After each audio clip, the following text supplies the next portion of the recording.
So without wasting much time, I will quickly move on to our slides. So yesterday we went through probability and binomial distribution. So if you don't remember any formulas, not a problem. Okay, so we are not here to mug up formulas, but rather we have to make sure that we understand the underlying techniques and why we are using these uh, distributions. So I will quickly go through binomial distribution. And what is binomial distribution again? So those who want to revisit what is binomial distribution, a binomial distribution is something which has only two outcomes, right? And this is done for a discrete value. Discrete value means we know the number of outputs, either it's going to be 0 or 1. It is going to be, say, greater than 50 or less than 50. Either it's going to be approved or not approved. So we have a discrete set of values. So we have two types of values. One is discrete and one is continuous. Continuous values are something which which are not discrete, which are not defined within a range, right? So a discrete value will be something like my height or a height of a person. It might start from 1 feet, right? 1 feet 1 inch, 1 feet 2 inch, and then if you want to go more granular, you can do that, right? If you see a height can also be 7 feet, right? 7.5 feet, 8.5 feet. So these are not defined within a range, right? There are in many possibilities. So discrete versus continuous. So probability distributions, a binomial distribution is used for two possible outcomes. Okay, and this is for a discrete data. Now the probability of success is same in every trial. So if you flip a coin, your heads, the probability of getting a heads in every flip is going to be 0.5, and probability of not head or tail is going to be 0.5. So your success is same in every trial, right? And the result of one trial does not affects the result of the other trial. So if you and me are playing, flipping a coin, I might get a head and you might get a tail. So if in this instance I'm getting a head, it does not affect what is going to be the result in the next game, right?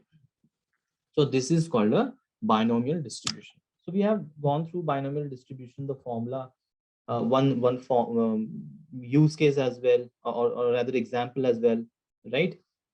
We have calculated it.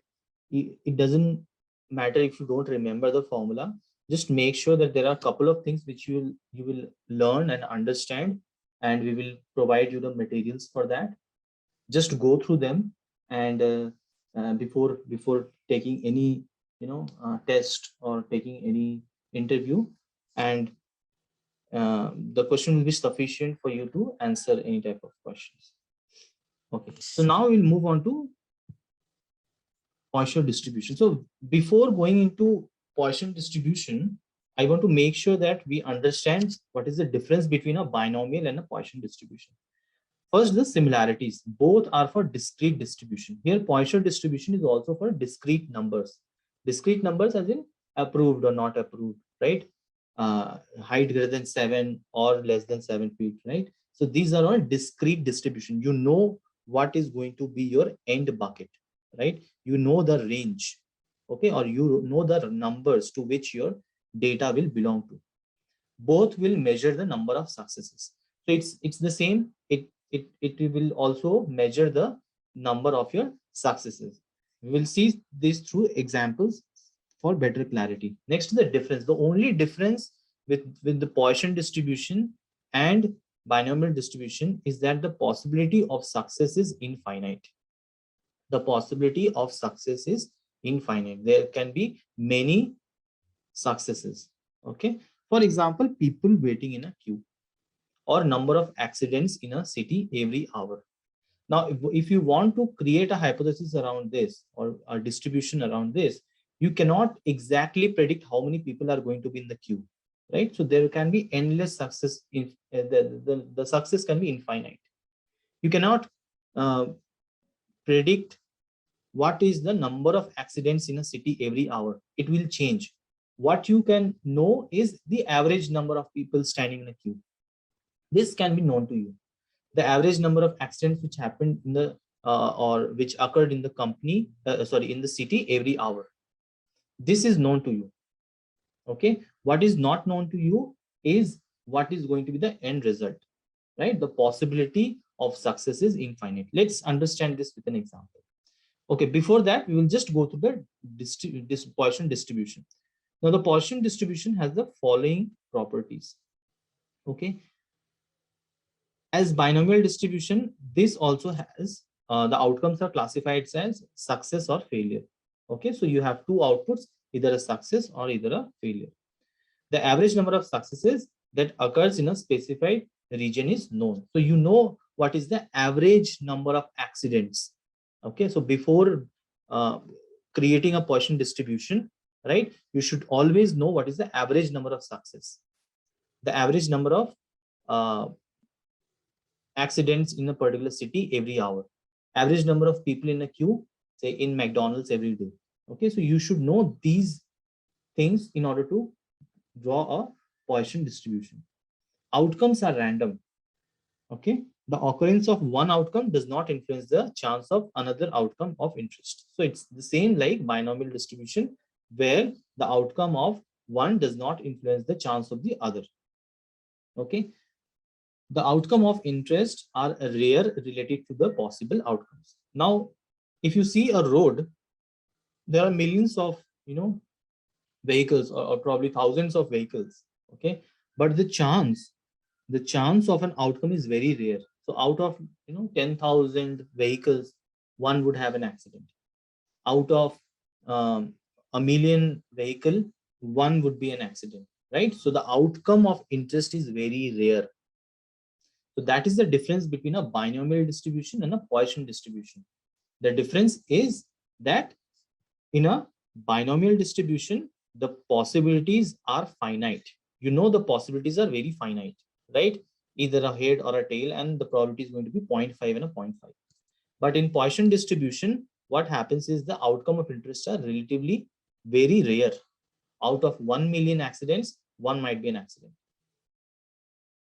Out of 1 million vehicles, one might be an accident. So the outcome of interest are very rare. Now the equation of Poisson distribution is here. Okay, so don't freak out.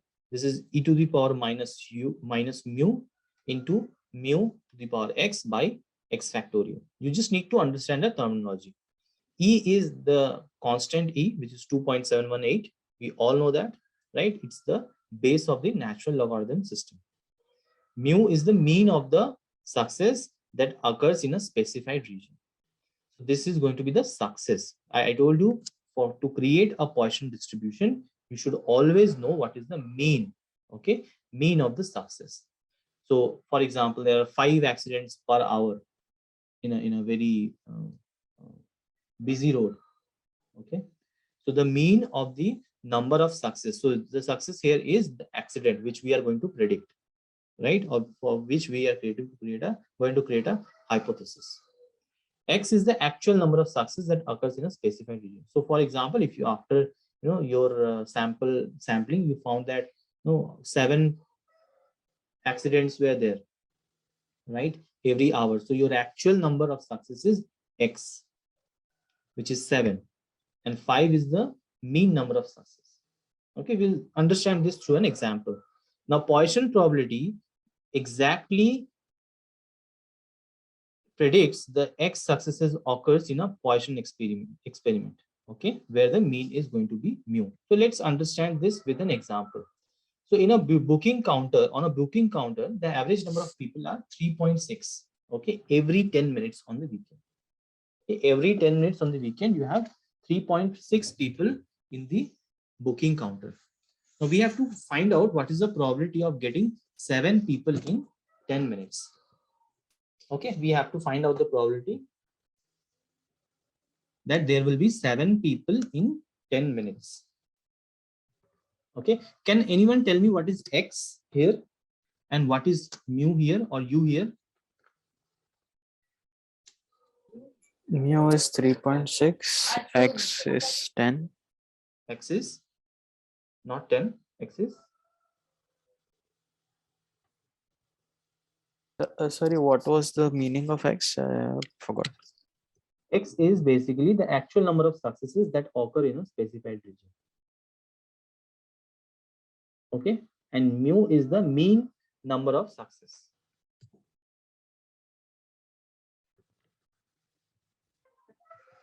Now, anyone can tell me what is X and what is mu? It should ideally be mu.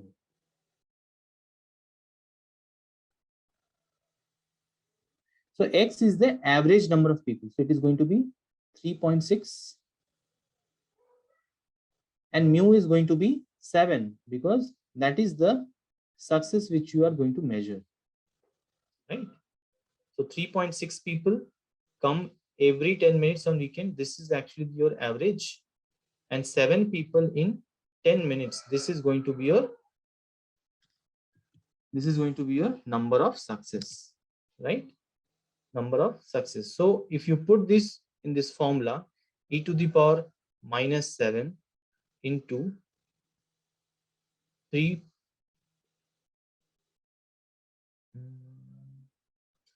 Okay, I'm sorry.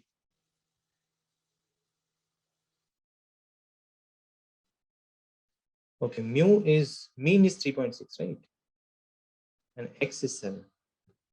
Yeah, so it will be e to the power minus 3.6 into then 3.6 whole to the power X, which is 7, divided by 7 factorial, right? And if you calculate this, you will get something around this 0.0424. So it is going to be 4.24% is the chance that there will be 7 people in 10 minutes. Okay, so this is the probability. Any question?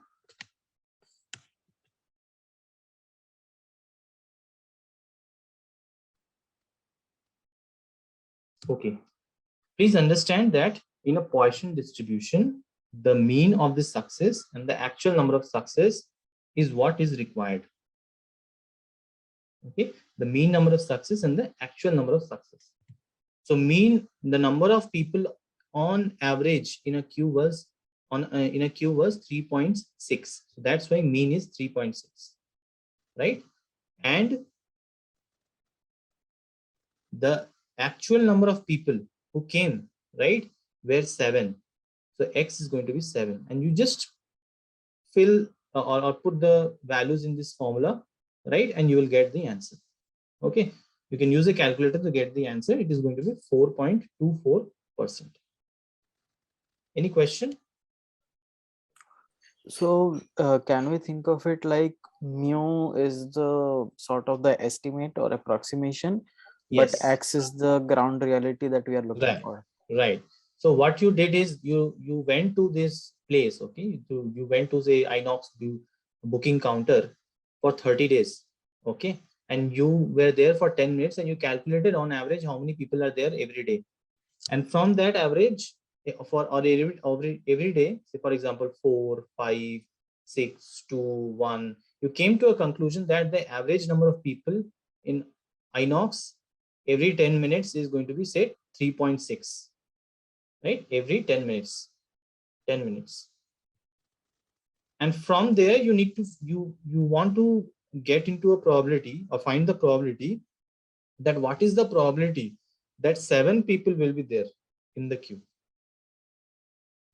right? So the chance of getting 7 people in the queue is 4.24%, which is very low, obviously, because the mean is 3.6. So if I create a graph like this, right?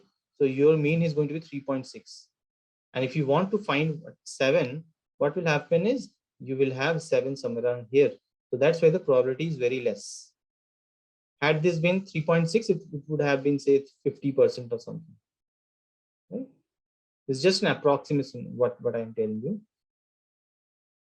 So this means that on average, if you have 3.6 people, what is the probability of getting 7 people in the queue in 10 minutes? So it is 4.34.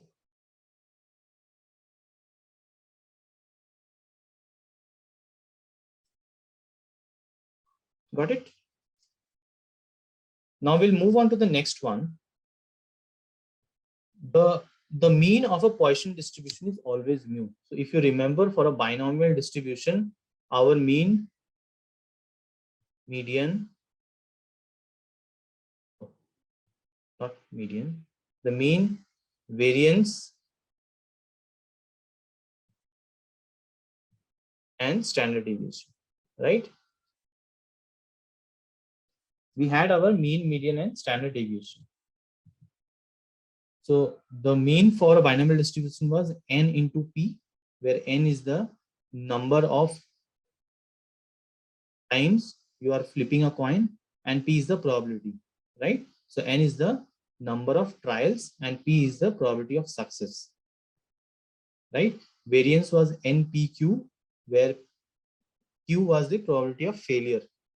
Q is also 1 minus p, right?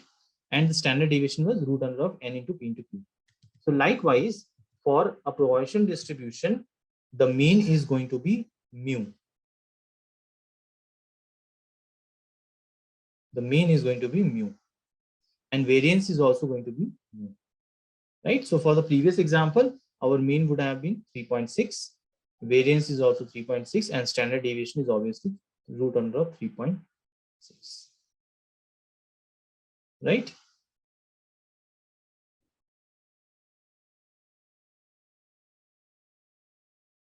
Now, let's look into Poisson distribution in Python.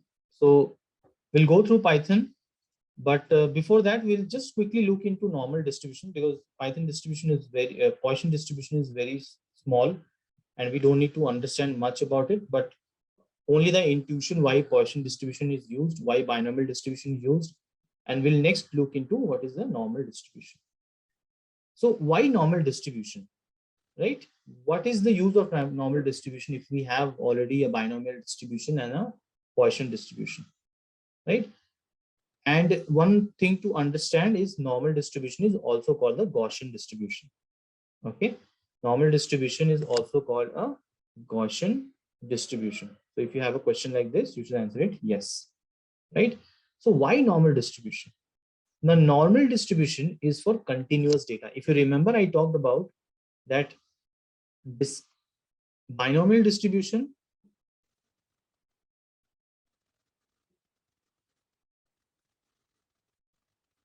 and Poisson distribution both are for discrete data, right? You know the range. Is it going to be 0 or 1? Is it going to be head or a tail, right? And you also know that for Poisson distribution, you know that how many people are going to be in the queue. Say, for example, probability of 7, right? Probability of 6.5. So you know the value which you are trying to find, right? So you have a discrete data. Now for continuous data like a height or the age, right? Or say what is the probability that your salary is between 10,000 and 25,000, right? Or 25,000 and 50,000. So you don't know like the exact number. Okay, you have a range, and from that range you have many data, right? So your salary can be 20,000, it can be 20,100, it can be 20,101, and there are many possibilities.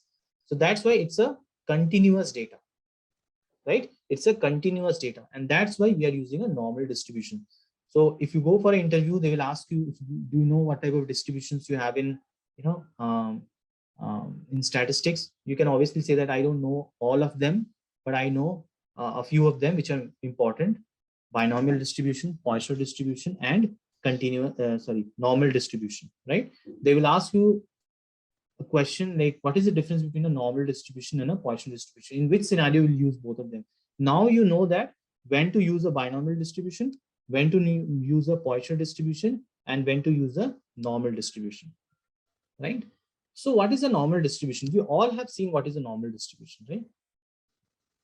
A normal distribution is a symmetrically distributed distribution, right?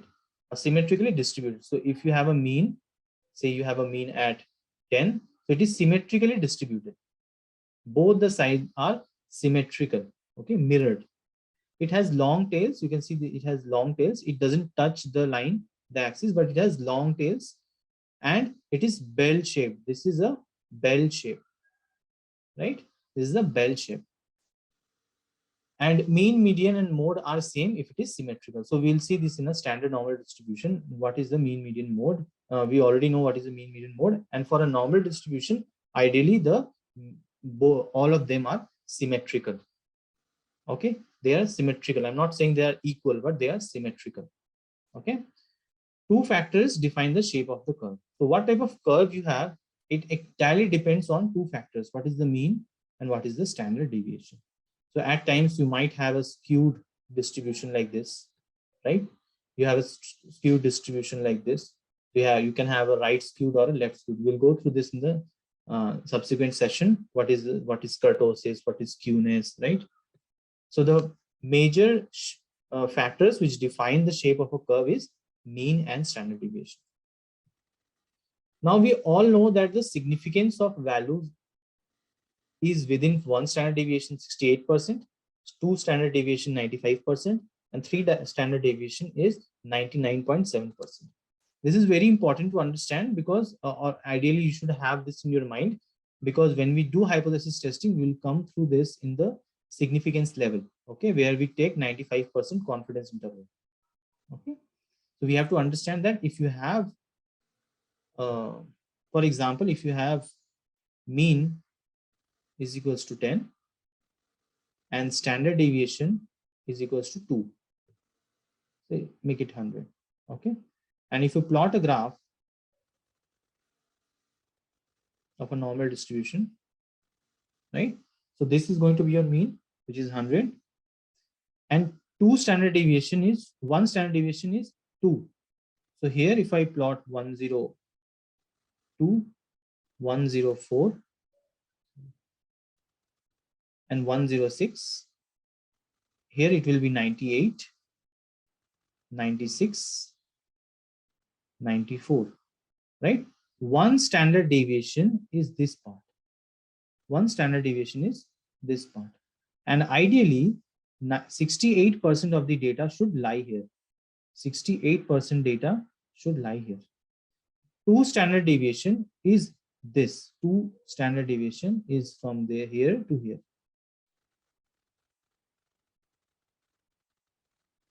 Two standard deviation is from here to here. 95% of data should lie here, right? And three standard deviation is here.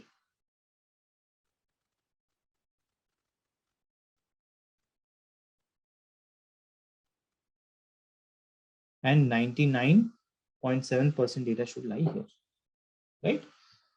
So this is the significance value of a standard deviation.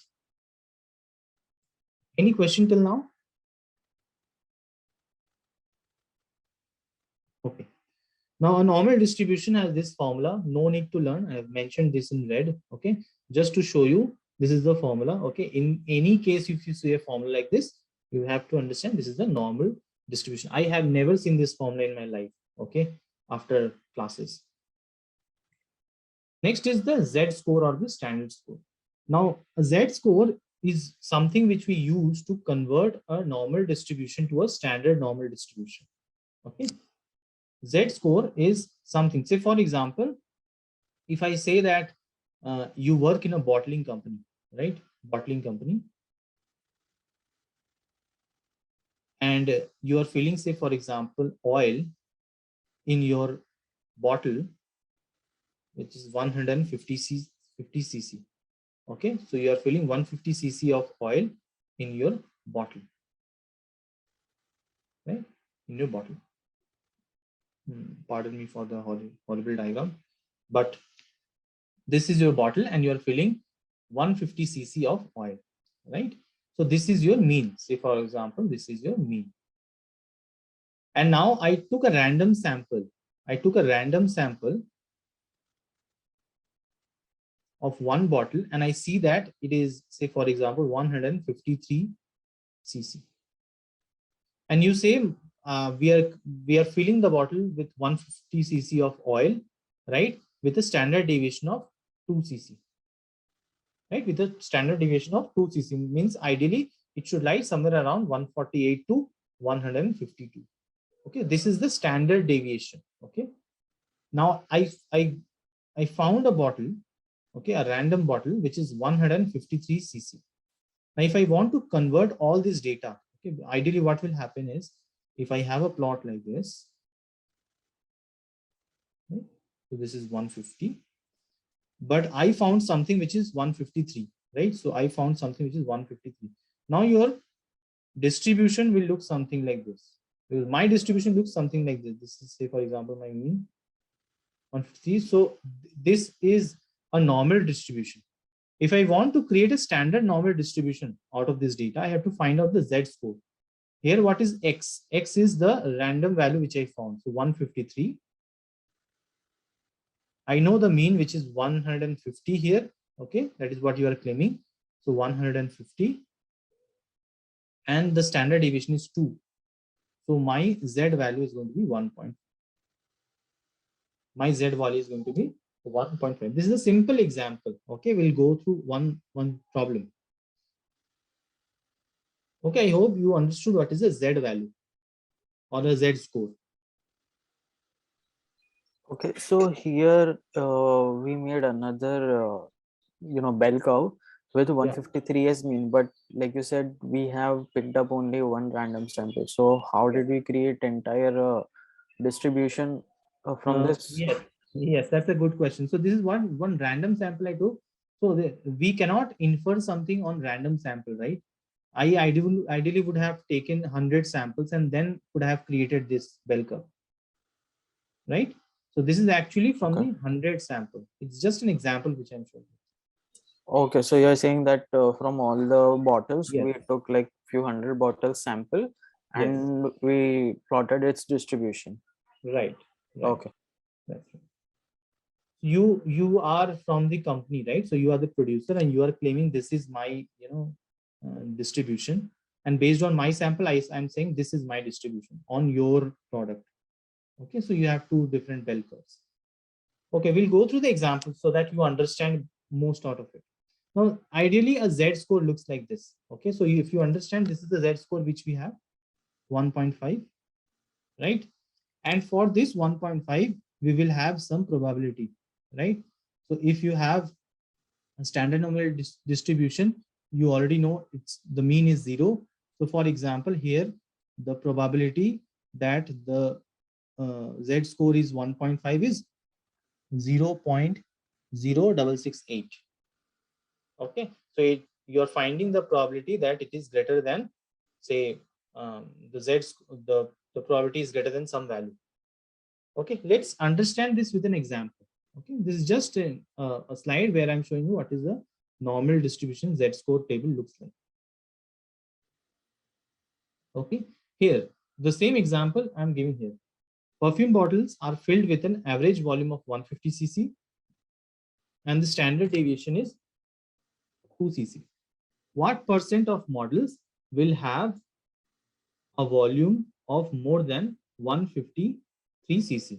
I beg your pardon, this is going to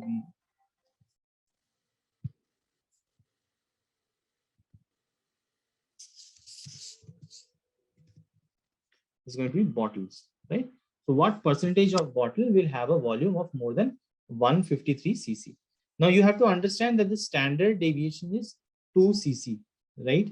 So in here I have written sigma is equals to 2 cc and mu is equals to 150, and we calculated the Z score, which is 1.5. I calculated it earlier, so I'm just writing 153 minus 150 by 2, which is 1.5, which is our Z score. And basis that, we will find the probability. So the probability of this event is going to be from the table. If you find out, this is going to be 0.0668. You don't need to remember anything about this table. It's just how we calculate manually. All of this will be going to do in Python. Okay, so it is going to be 6.8%. So there is a 6.8% chance that your bottle will have a volume more than 153 cc. What is happening? If I can show you over a graph. So this is your 150 cc. Your standard deviation is 2, right? So one standard deviation is 152, 154, right? And this is 148, and this is 146. Okay. Now I'm saying, what is the probability that it is greater than 153? So ideally 153 should be here, and greater than 153 is this part. We understand, right? This is greater than 153. Now, if you closely look into this Z-score, you have a diagram like this, right? There are different types of Z-score table, right? The diagram is here. This, it says that this is the Z table for a Z value, which is, or values which is greater than a particular number. Say, for example, 153 here. So if you have Z values greater than 1.5, what is the probability? The probability is going to be 0.0668. Okay, so this is a Z-score table for greater than 153. We'll come to something which is very entirely different from this. So this is how we calculated the probability of percentage of bottle having volume more than 153 cc. Okay. Any questions? So in that Z table, what does the column stand for? Does that stand for the mean of the? Yes. So when you are converting any data into a standard normal distribution, ideally a standard normal distribution has a mean of 0 and standard deviation of 1. Okay, so that's why this table is able to help us with the Z-score value. Right, but then we have 0.01 to 0.09 as well. So Here in the columns. in the Yeah. columns, right? Right. So this is for the levels which you are going to infer. Say, for example, if I say 95% confidence interval, so in that case, you will find something like here. Okay, we'll come to this again, where we look into the confidence levels. Okay. And this Z, can we think of it as the standard deviation in fraction? Because if we look at in this example, standard deviation is 2 and the limit that we have is Yes. 153. Yes. So we can think of it as 1.5 Yes. standard deviations Right. away on the right side. Right.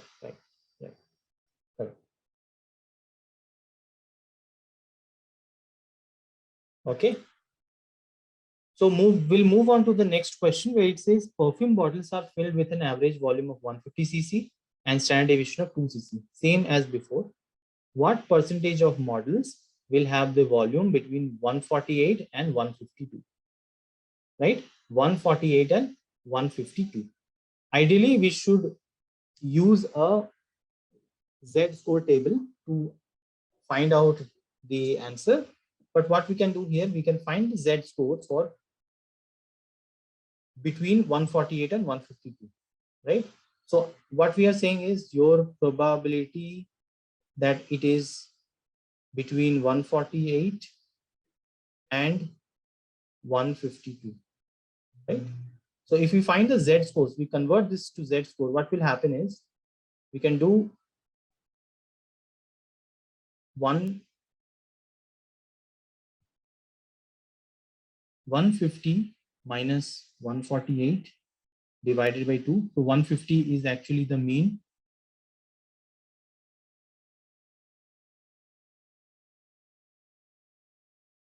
(148 minus 150), right? And 152 and 150 divided by 2.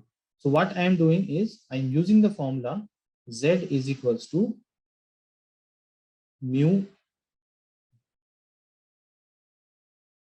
sigma minus mu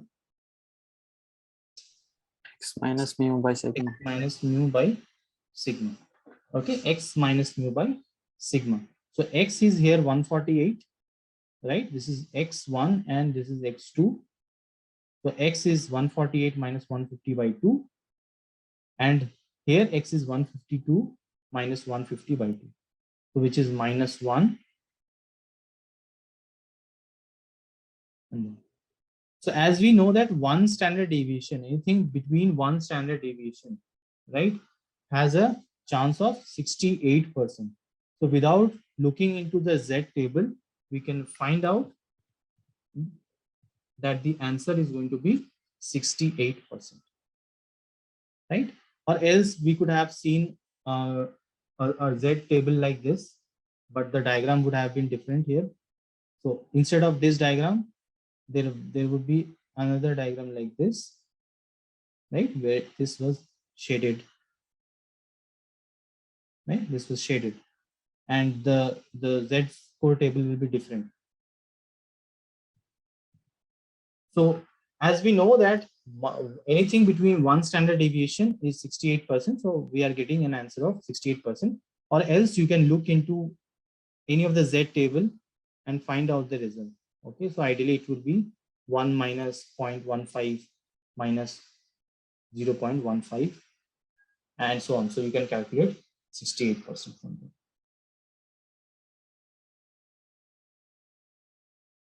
Okay, so you no need to calculate any Z score. So you have your software, you have your Python code. From there, we can calculate Z score.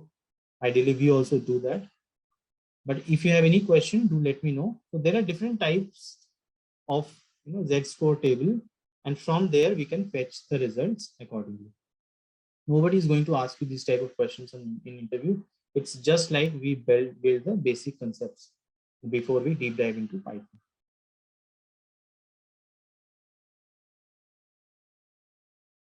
Okay. Now, before moving on to hypothesis testing, we will go through the Python section where we will implement some binomial, some Poisson and some standard normal distributions.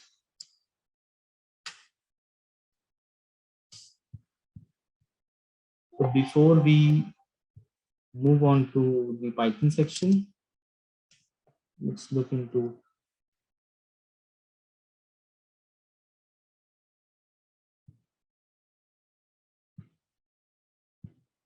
some normal distribution questions.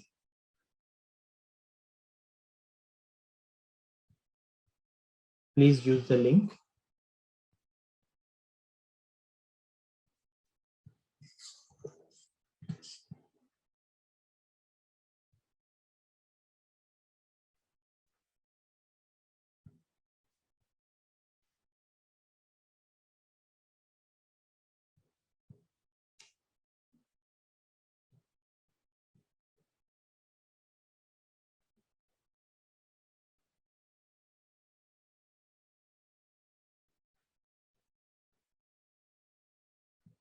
Okay.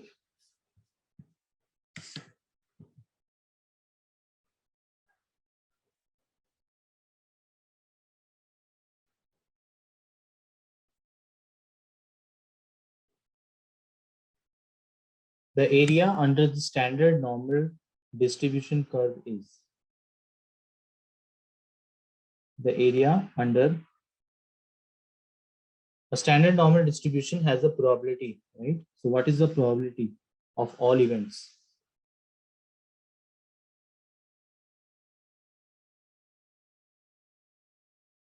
The answer is going to be 1 because the probability of all events is equals to 1. So when we are converting the standard normal distribution, right, a normal distribution to a standard normal distribution, the area under the curve is going to be 1, right? Because we are actually finding out the probability of each of the events.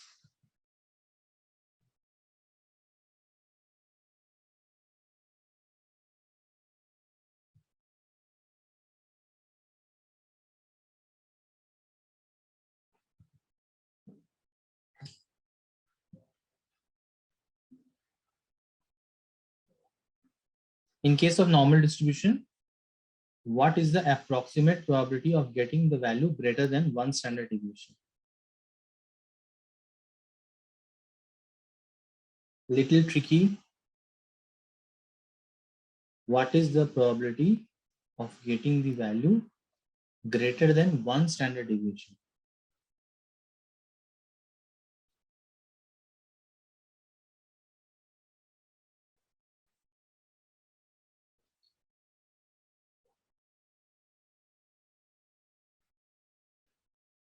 Okay, all of you were incorrect.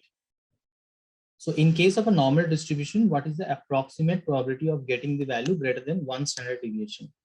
Okay.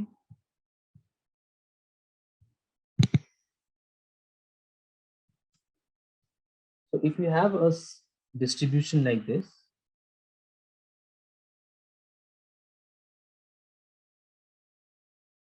we know that 1 standard deviation, if this is the mean, this is the mean, right? 1 standard deviation is this one, where you are -1, +1.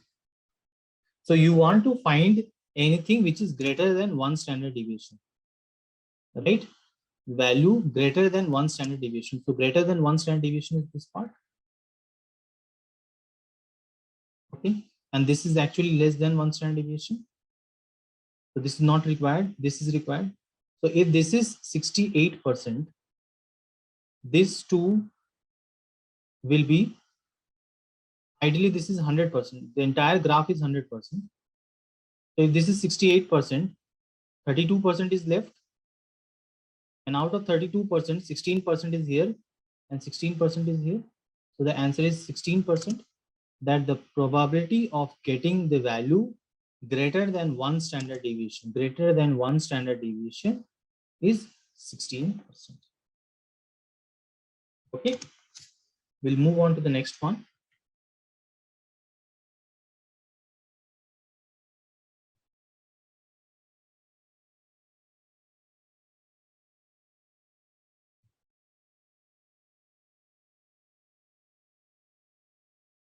Another name of normal distribution is, right? If you have followed the slides, another name of normal distribution is Gaussian distribution. Thank you.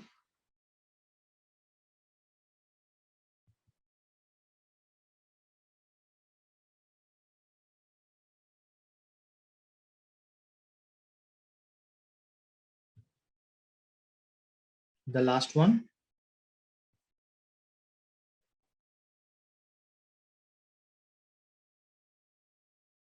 What is the value of standard deviation for a standard normal curve?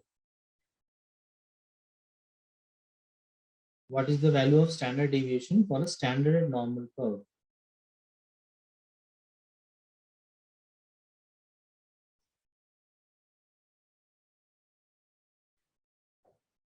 The standard deviation of a standard normal curve is 1. So I've told you that a standard normal distribution has a mean of 0 and it has a standard deviation of 1. Okay.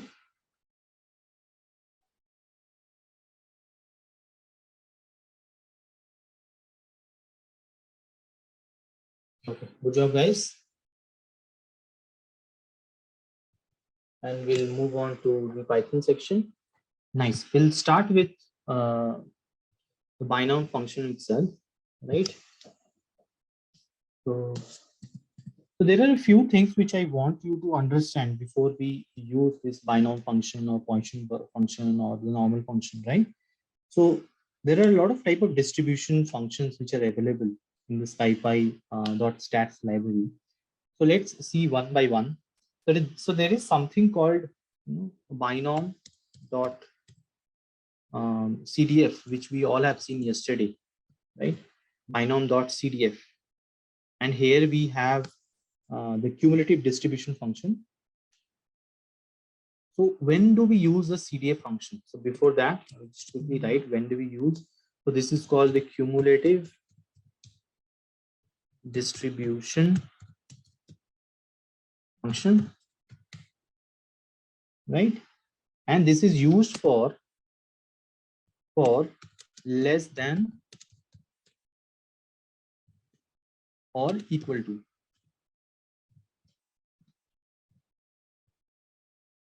Right? Less than or equal to.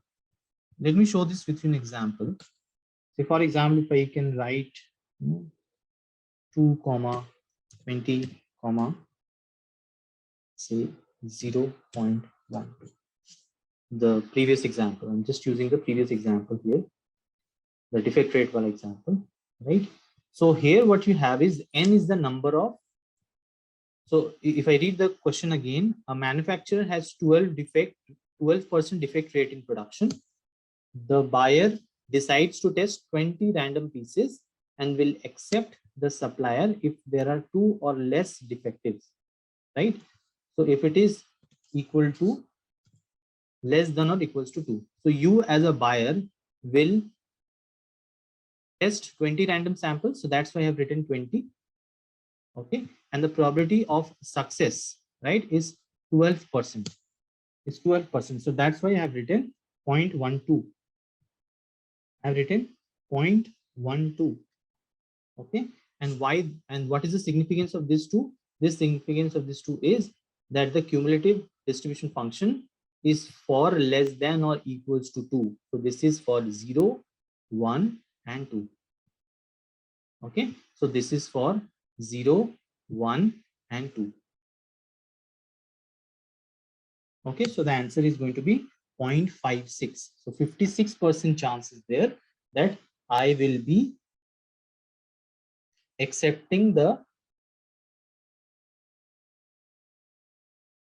test, or I will accept the, say, whatever you are manufacturing, the pieces.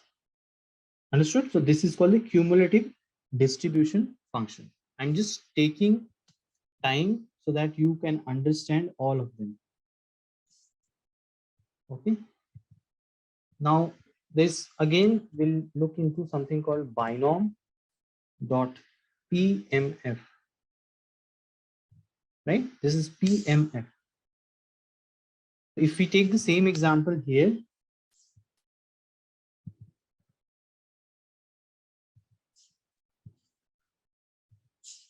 right? This basically tells us, which is called the probability mass function. Okay, probability mass function. In which scenario will you use this? For exact 2 defects. Okay, so we'll use this for exactly 2 defects. So if I ask you to find out, or the buyer will decide to test 20 random samples and will accept if there is exactly 2 defects or 2 defectives, right? So the answer is 27% chance. So hope you understood that out of the 56% above, only two are 27%. If I want to find only one, this is going to be 21%, right? And only 0 is going to be 7%. Is going to be 7%. And now if you sum them, the 7% and 22% and the 27%, the answer will be 56% for you. So the CDF is basically PMF1 plus PMF2 plus PMF0 plus PMF1 plus PMF2. Any questions? So probability mass function is for exactly 2 defects. Probability mass function is for exactly 2 defects. And now there is one trick you have to understand, that whenever you are going for an interview, and if you have a chance to get to the profile of that particular individual, and if he comes from mathematics or statistics background, make sure that you understand how to implement this, using Python. You should have the understanding of the basics of statistics, because they are going to grill you here. Okay, So binom.pmf is probability mass function for exactly 2 defects, right? And we will look into one more thing.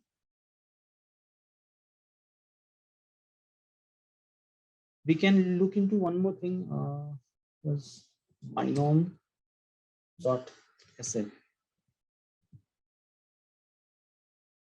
right?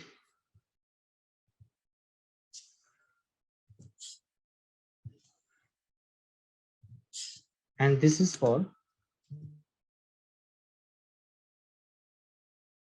more than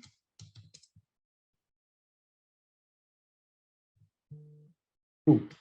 So here we had less than or equals to 2, right? And it is for more than 2. So if you just deduct 1 minus this value, right? So you will ideally get the SF value, which is 0.92.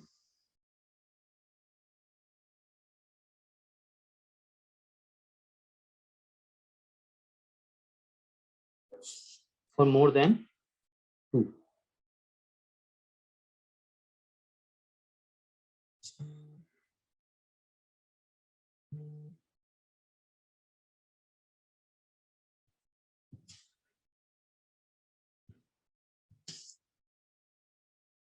And now there is something called the mean, median, and mode. We all can find it.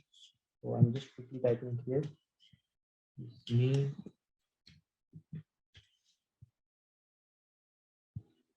Okay, let's see into the variance.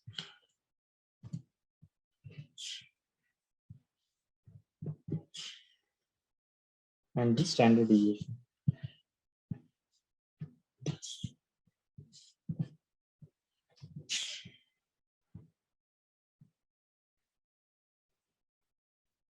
Okay, so mean is only for N and P, right?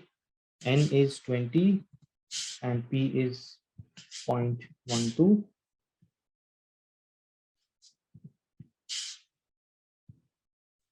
So this gave me the variance,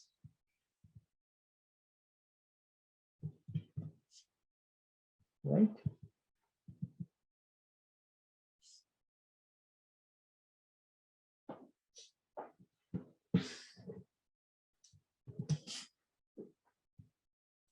So standard deviation is 1.4532.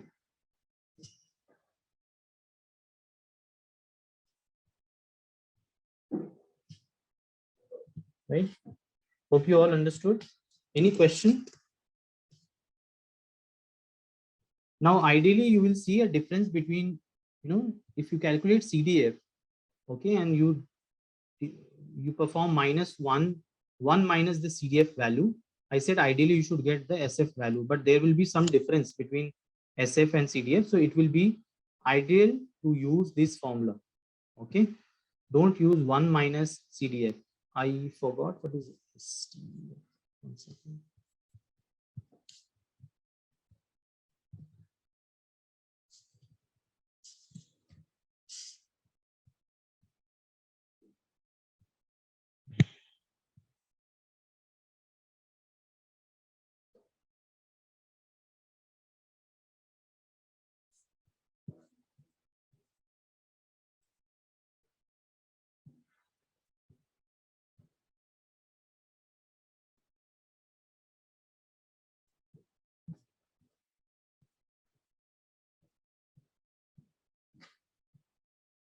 Yeah, SF is called the survival function, right?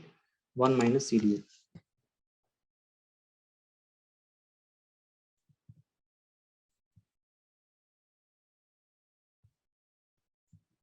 This is called the survival function.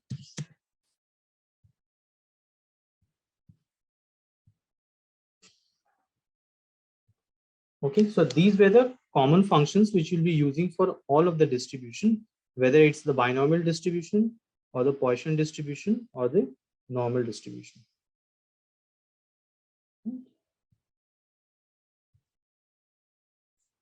So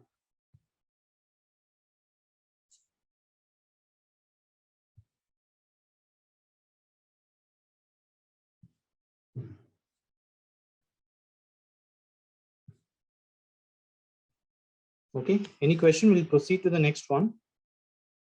We can find the mean of the binomial distribution using this formula. Right? Ideally, you can write something like this if you want.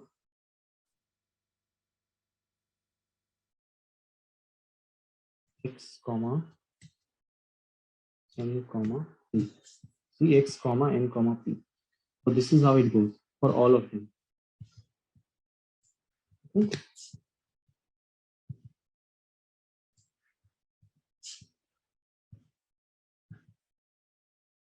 Right? I gave you one for example.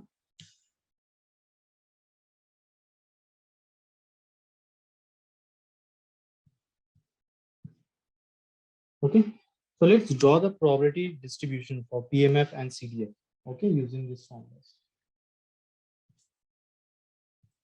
Okay, so what we'll do is we can create a number of events. So for example, initiated one.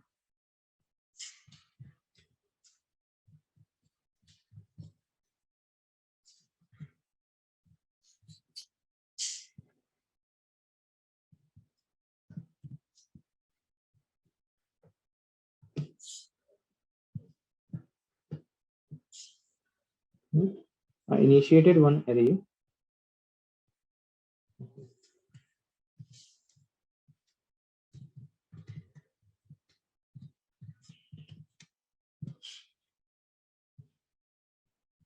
Right?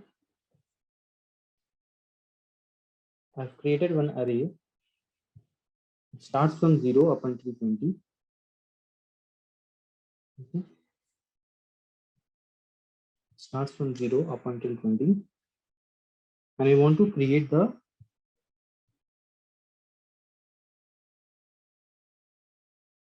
let's create the probability mass function. Okay, so we will rename something like AX equals to binom dot CMO. In here we'll pass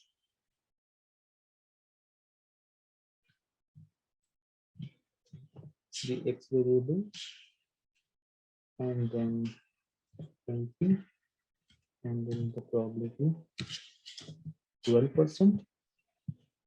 Right? Right?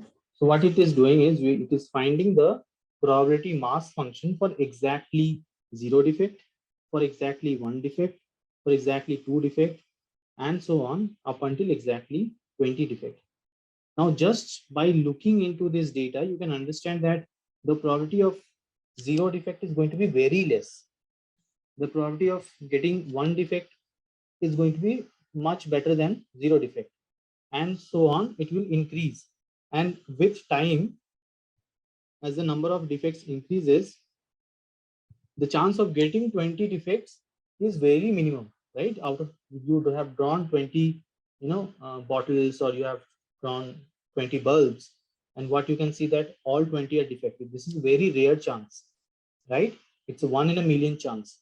So that's why it should ideally give you a curve which will start from the bottom and will perform the best or max out at the mean, and then it will again go down, right? So let's plot this. So yx is equals to binom. If you want to see the probability, just find it here. Right? So there is 7.75 and then to the power minus 0.02, right? So it means that it is very less.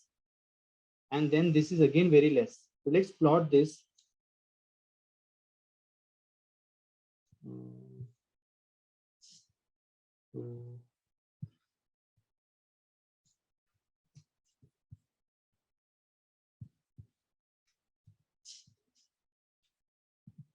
So I've imported matplotlib and Seaborn, right? And then I'll do sns.barplot, right? And then in x, I will pass x is equals to my x variable,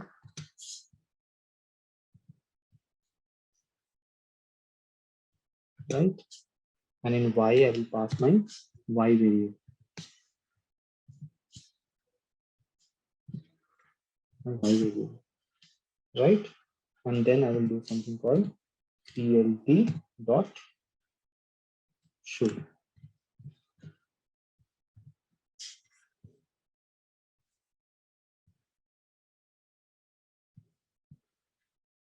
You can see here the probability of getting 0 defect, and probability of getting 1 defect, probability of getting 2 defect, 3 defect, 4 defect, 5 defect, and so on. And when you get after 9 defects, it is very less. There's very less chance that you will get more than 9 defect when you draw 20 bulbs. Right? Hope you are able to understand that I am using a PMF function, which is a probability mass function. The probability mass function tells you that it is going to be exactly the defect, exactly 2 defect or 1 defect or 0 defect, right? So I've started with 0 defect, 1 defect, 2 defect, right? I've started with 2 defect, 0, 1, 2, 3, 4, right? Here I was only printing for only 2 defects, right? And now here I am printing for starting from 0 up until 20 defects. Okay, and this y variable basically captures the probability using the binomial function. I'm using the PMF function.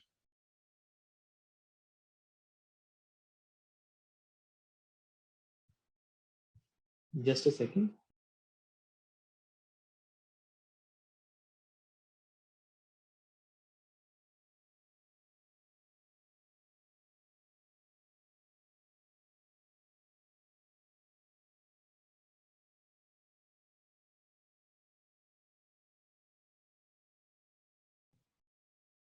Okay, any questions?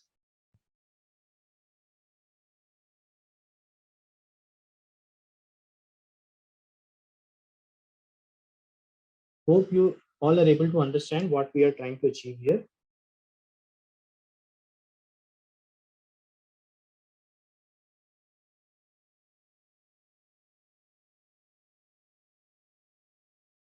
Right? Now, if I want to create a CDF function, okay, I don't want a PMF function, I want a CDF function, which is a cumulative distribution function, right? What I can do, I can quickly change this to a CDF, right? I can quickly change this to a CDF. So let me arrange this first.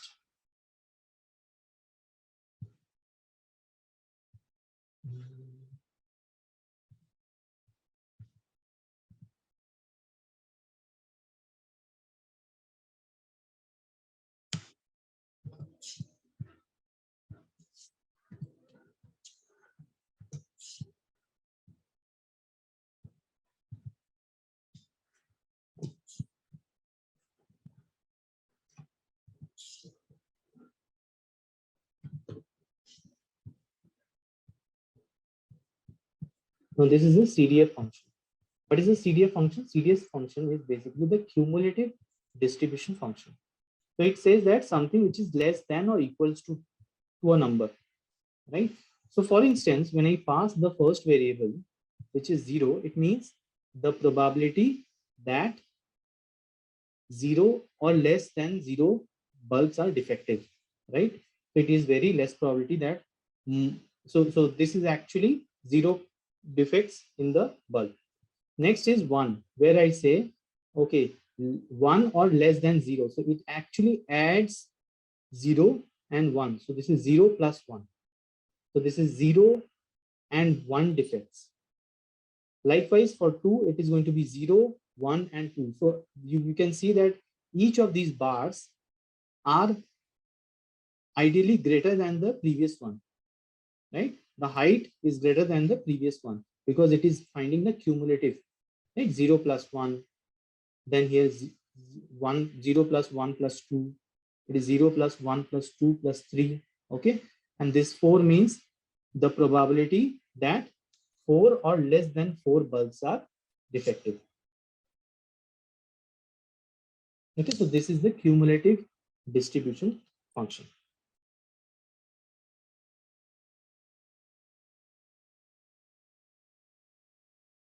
Any question before we move on to the next one?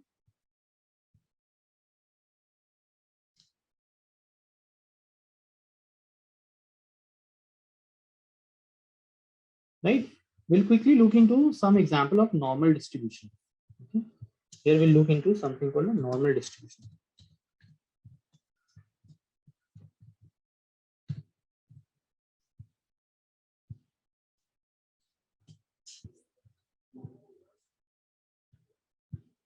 Okay, let's copy some code.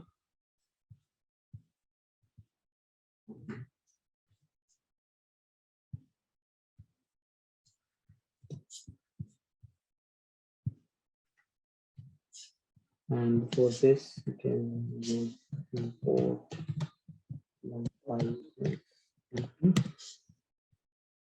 right. Please follow along me. If you have any question, do let me know.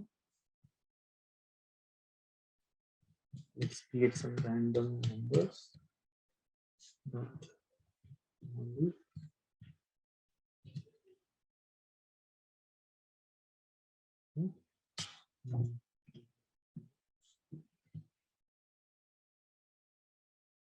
So I am creating without the SkyPy function. I'm just creating some random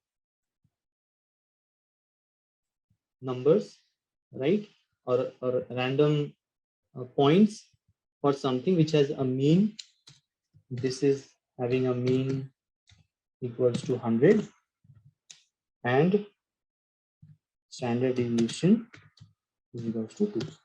Okay, not yet using the SkyPy function. Right? If you want to get, say for example, 10 numbers, right? So if you have a normal distribution with mean is equals to 100 and standard deviation 2, and I randomly want to generate 10 samples, right? So the samples will be within this range, right? So 100.98 is one random sample, 99.37 is one random sample, right? So these are all random samples for a normal distribution. Okay, if you want to round this, you can use the round function.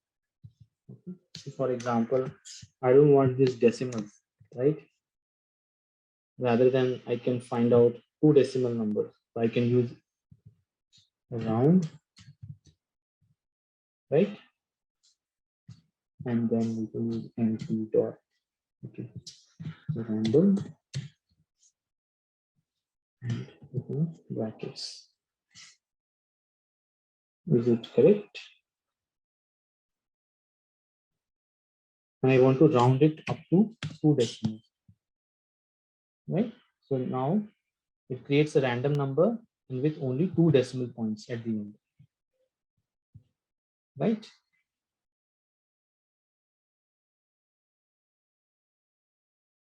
Now let's plot this.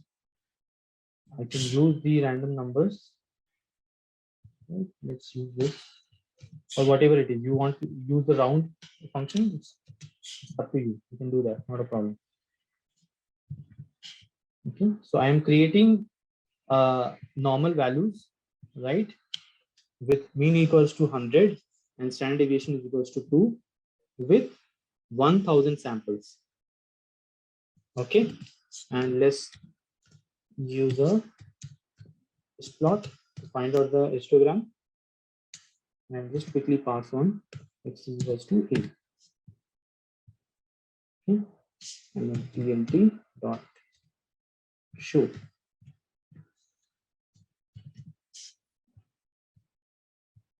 Right, so this is a normal distribution you can see.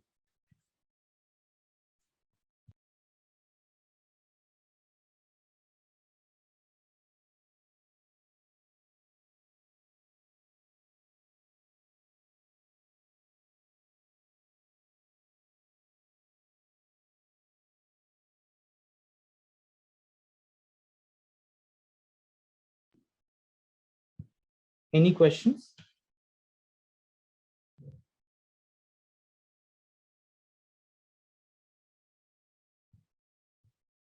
So this is very easy. I hope you are able to follow along. I'm just trying to plot certain numbers which are normally distributed. You can see the mean here is 100, and all these numbers are getting generated within a range of standard deviation, right? Randomly getting generated. Okay, you can see 94. If your standard deviation is 2, one standard deviation is 98, 96, and 94 on the left hand side, and one standard deviation on the right hand side is 102, 104, or 106. Right? Right? These are some randomly generated number in a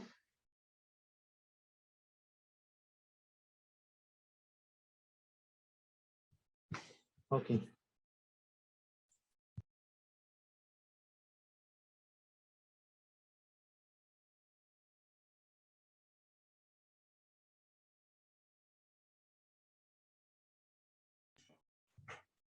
Okay, so this is the normal distribution which we have.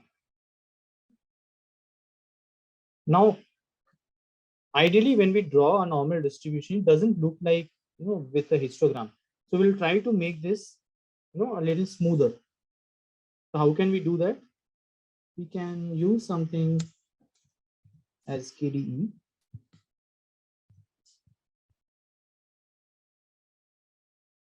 np.random.normal, and let's simulate some more numbers.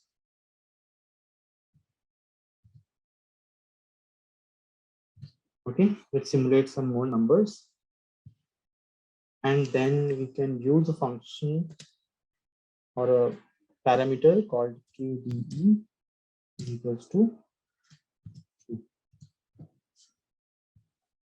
Please use this.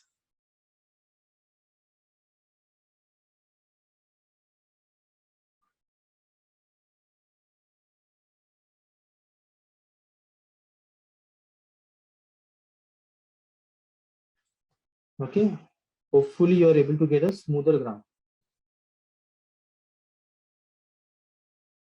It's taking some time because we have many number of points. Right, so you are able to get a smoother plot. And this KDE is nothing but we call something called the kernel density estimation. Okay, we call it kernel density estimation. It is a technique used to smooth a histogram. Okay, we are smoothing the histogram.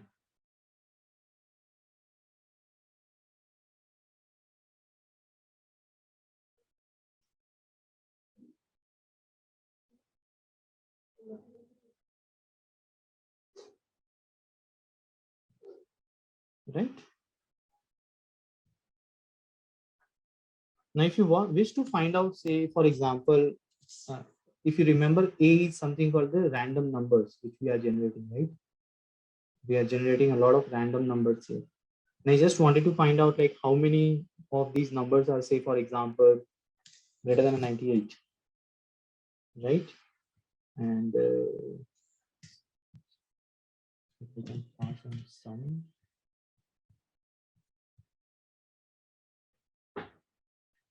So out of these many numbers, right? These many numbers are actually greater than 98.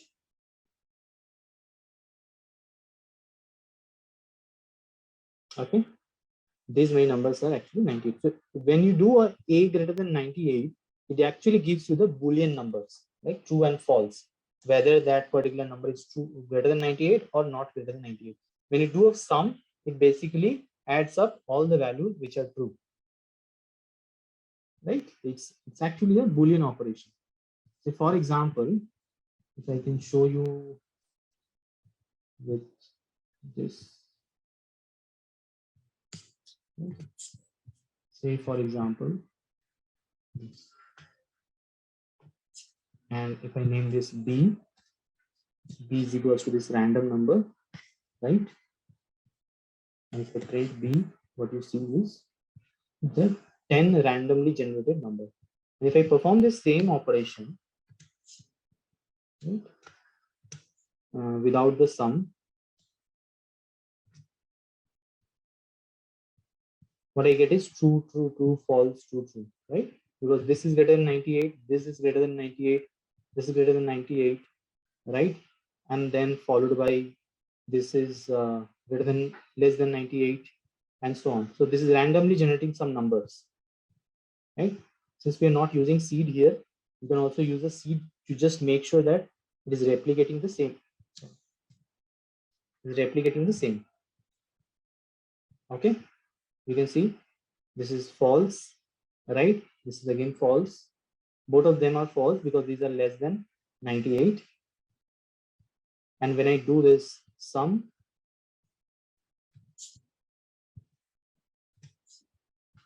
when I do this sum for B,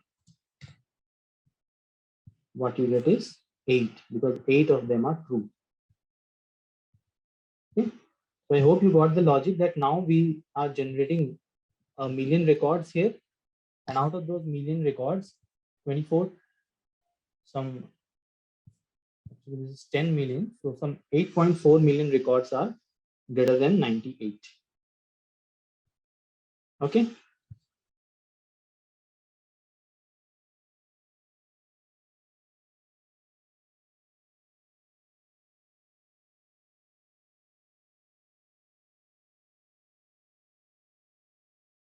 Do let me know if you have any question. Okay.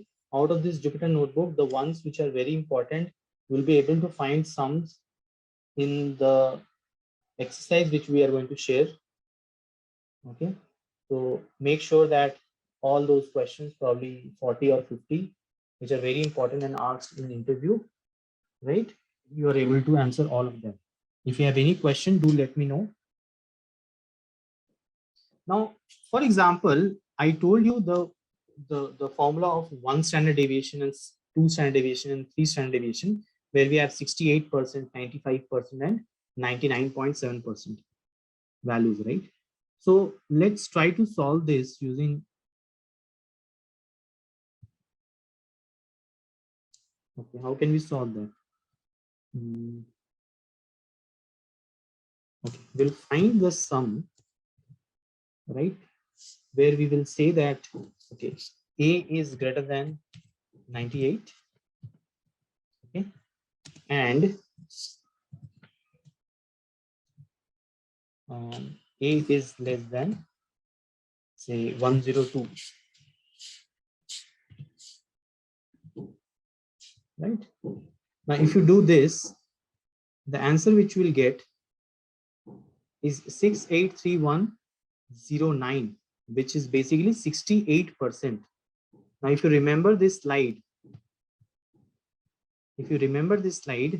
one standard deviation basically consists of 68% data, right? So in our scenario, what's happening is, since your mean is 100 and standard deviation is 2, your ideal range is 98 to 102 for one standard deviation. For 2 standard deviation, this is going to be 96 to 104. And 3 standard deviation is going to be 94 to 106. Those who are not able to get why we are getting into this range. So now 1 standard deviation is equals to 2 here, right? So out of this 100, you will divide this into 2 parts. One will be 100 minus 2 and one will be 100 plus 2. So this will give you 98 and 102. So that's why when I did an estimation of the number of points between 98 and 102, you are able to get 68%. So if you divide 683,109 by the total number of samples, which is some 10 millions, you will get 68%.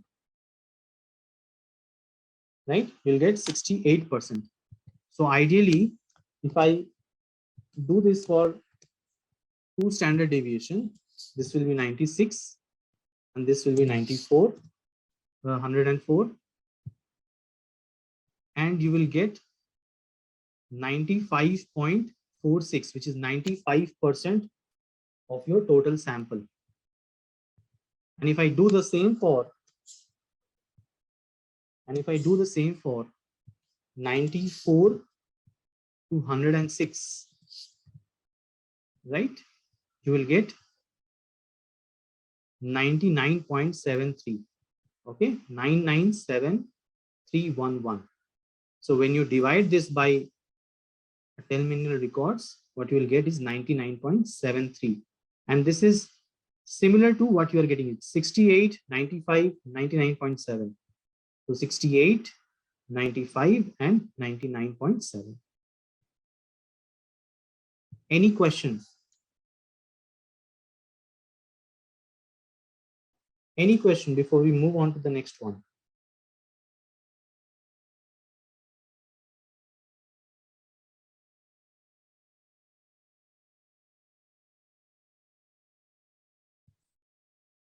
Can I get a yes in the chat? Any question? Clear? Okay. I hope you are able to relate your theoretical part with your practical part, which is very, very, very important. Okay. It doesn't matter whether you have attended the previous class or not attended the previous class, but make sure that you are going through the recordings and the practical aspect of it. You might not be able to understand when we are talking in the theoretical perspective, because it might get a little boring, or we are not able to relate it to the real life examples, right? But when we come here with the practical classes, we make sure that whatever we are learning in the slides, we are able to understand this in a Pythonic way. Okay. At times when you work in an organization, the organization spends a lot on your tools and technologies, right? So you don't need to use any Python codes to create your analysis or hypothesis testing. You might have, ready-made products like IBM SPSS, where you can give in the data, just the mean and the standard deviation. It will give you charts and whatever it is. But the background knowledge should be very much evident for you, is very much evident for you. So you should understand what is the standard normal distribution, what is the CMF function, right? What is the probability function, right? When to use what type of function, in how many ways you can, basically look into the data. You should, if someone gives you a problem statement, you should understand whether should I use a binomial distribution or a Poisson distribution or a normal distribution, right? So that type of understanding you should have. In interviews, you will be tricked with many questions. It is not possible to go through 100% of examples to cover all the aspects, but at least you should have enough expertise, right, from a theoretical point of view and practical point of view, that you should be able to attempt these questions. At times, we also ask them, real life problems which we face in a daily life. So, for example, you come to me uh, uh, and getting interviewed from me, right? I might ask you a question which I'm facing right now. So, for example, I'm working on a merger acquisition project, and I want to find out like what is the average number of merger acquisitions happens in Europe every day. And I ask you like, the average is 10 merger acquisitions per month. So what is the probability of getting 15 merger acquisitions per month? Now you should understand that I will be using a Poisson distribution here, because I only know the mean here. Right? From there you can analyze and find out what it is, and based on the parameters which is provided to you, whether it's a binomial function, whether it's a Poisson function, or it is a normal distribution function. So these are the type of questions which you should be able to answer with your knowledge which you are gaining here. I'm not asking you to, it's not possible if you are working professional to give, more than 1 hour or 2 hours a day, right? 2 hours a day is very exhaustive, but at least you should be very much focused in the class. You have any question, do let me know. Even if I don't have the answer, I'll get back to you, right, on personal chat. Don't worry about that, but make sure that you understand each and every underlying concept. Okay. Okay, so enough of Gyan, we call it in Hindi Gyan. We'll move on to the normal distribution, some sums of normal distribution. Let's look into some questions. Can you use any question?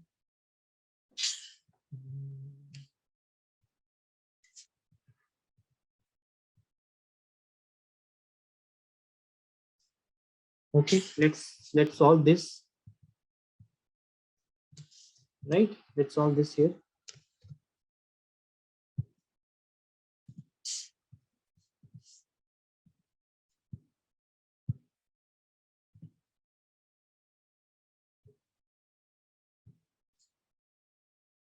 Okay, the question is, perfume bottles are filled with an average volume of 150 cc and a standard deviation of 2 cc.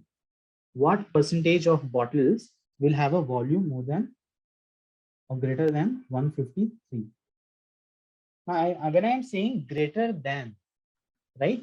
When I'm saying greater than or more than 153, can you tell me using all these functions? I've listed the functions here, right? These are the three functions which we generally use. Can you tell me which one to use if I want to find out more than 153? I know this is a binomial distribution. We'll use the same function for a normal distribution. Yes, sir. Yeah, which one will you use for one more than 153 out of these three? CDF, PMF, and SF. Satish is saying SF. Is he correct? Yeah.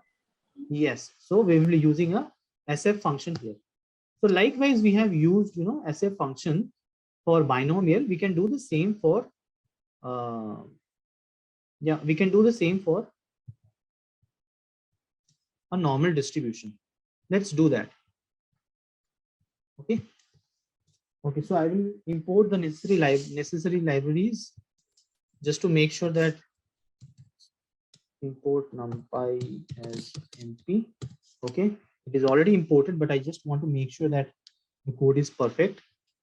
And then we have to use the statistics function. So I will use import scipy.stats as no, we will import, right? Import the norm function, the normal distribution. Okay, just like we used binom, we will use norm function here. Okay, I will quickly run.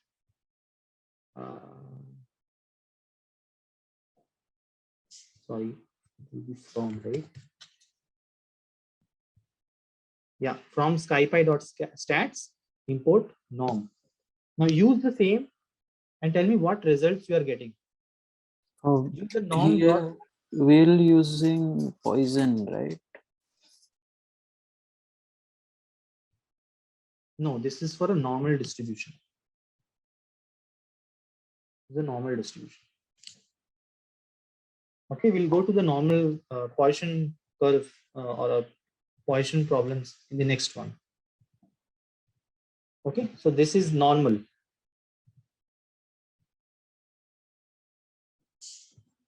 This is normal distribution. Yeah, this is normal distribution.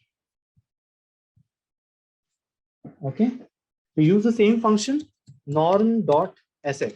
Instead of binom.sf, we'll use norm.sf. So we have to find for more than 153, right? The mean was 150 and the standard deviation was 2, right? So I'm just writing it here. X was what? 153. Mu, I can write U here. U is 150 and the standard deviation is 2, right? And if I run this, I'm getting an answer of 0.66, 0.066, which is 6.68%. 6.68%. Right? We solved it using the Z table. If I expand this for you, 1.5 has a value 0.0668, right? 0.668. So the norm is, so you no need to find anything from the Z table. Everything is in front of you.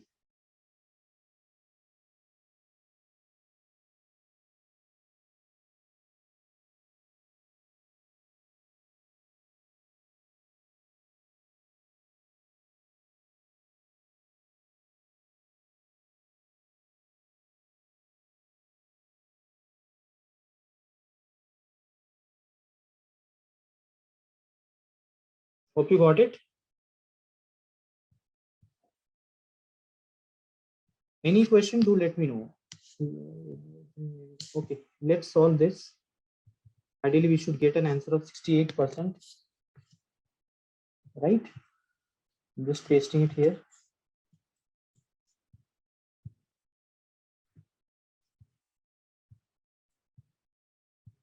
Okay.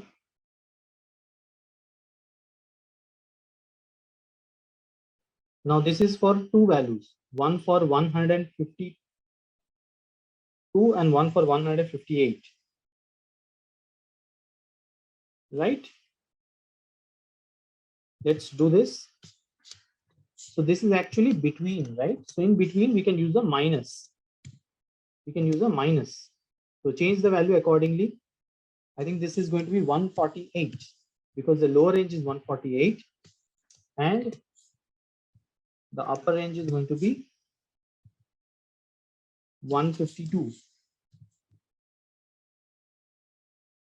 right? Norm.sf. Let's run this. You got a 68%. So what percent of model will have the volume between 148 and 152? Okay. So ideally, you will be using a software, any software, okay, and statistical software, where you will just provide these values like 148 and 152, and they will give you the same result. But the background code is this, okay? So you need to understand this. So anything greater than 153, if you want to find this, you can just use the norm.sf function. And if you want to find something in between, you can use the minus, right? You can use the minus.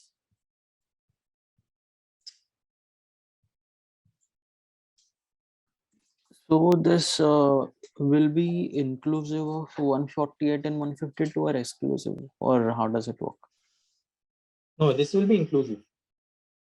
When you are using SF function, it will be exclusive. 1 second. Because we are saying more than that. No? Yeah, it will be exclusive. More than, right? So this will be exclusive. So basically we are getting probability of cumulative probability of 149, 150 and 151. Yes, but this is a normal distribution, right? So the value will not be discrete. So it is ideally 148.001 or whatever it is in the background, and then followed by 149.99998. Okay. So that extra 0.26 that we are getting, is it because of like calculation? Yes. Minor? That is plus minus what they call 0.05% error or something. Right? So every function which we use has some percentage of error, but that is something which we won't be able to justify here because the sample size which we are taking for a normal distribution in the background in any of these functions, if you go to the functions of SF or CDF, you'll see that they are using many simulations, so the error percentage is very less.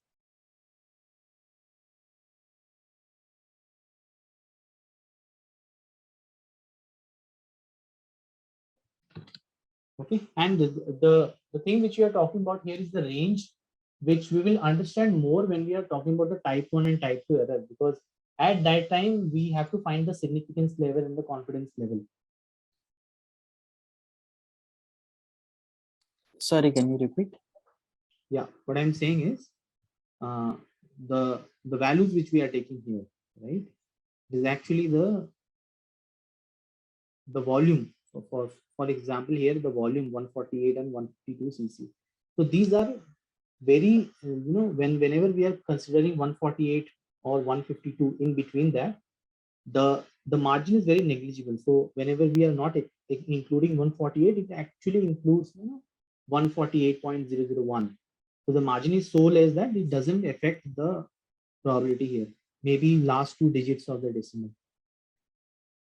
Okay, but if we take like large enough population or sample, it should be more close to exact 68%, right? Yes, yes, that's right.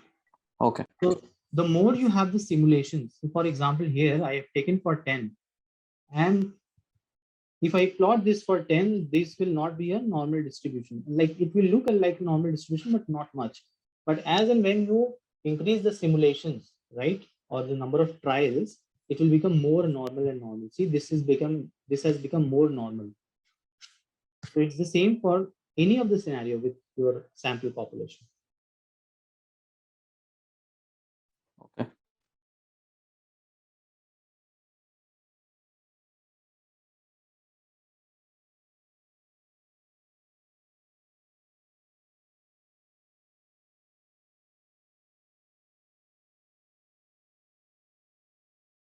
Right? So you should understand that all of these functions are equally applicable for binomial, Poisson, and normal distribution. Okay, you just need to change the import. Okay, we'll do this for Poisson as well. Let's look into some example of normal distribution. Okay, so let's do the same thing for a normal distribution where we will see something called a line space. You might know what is a line space, but it's an ideal way to create a graph using a line space. Okay, so we will use numpy dot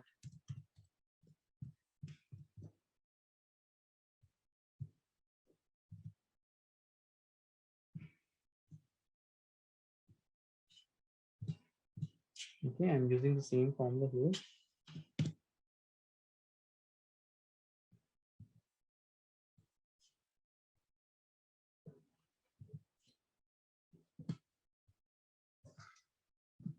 Please follow along me.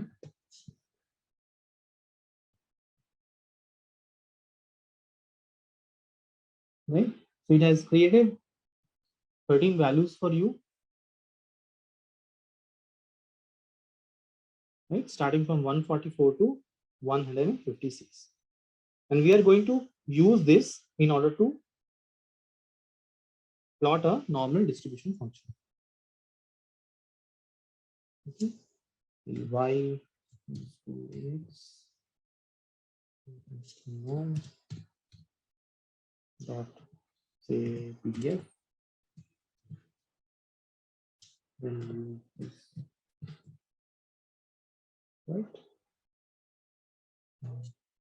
50 is my mean and 2 is my standard deviation. EMF, right?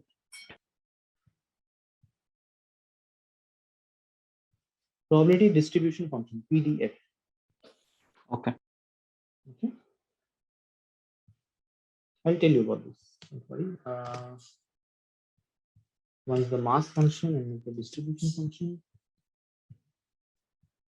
Okay, so what it does is it creates. Okay, so I will copy one thing before we start,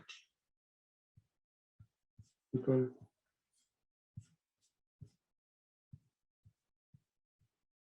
in a probability distribution function we don't have a mass function, normal function.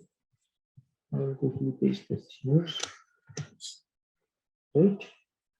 So we have a CDF function in normal distribution. We don't have a mass function, so I will change this to distribution and this to norm.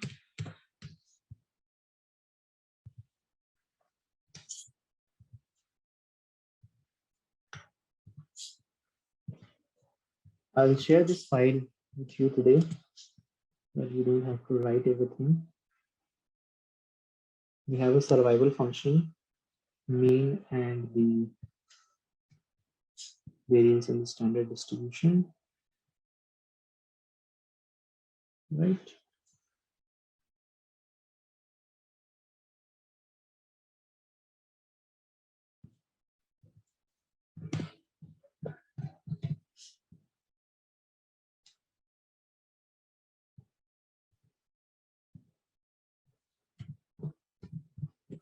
Okay, so PDF is basically probability density function for exactly two values.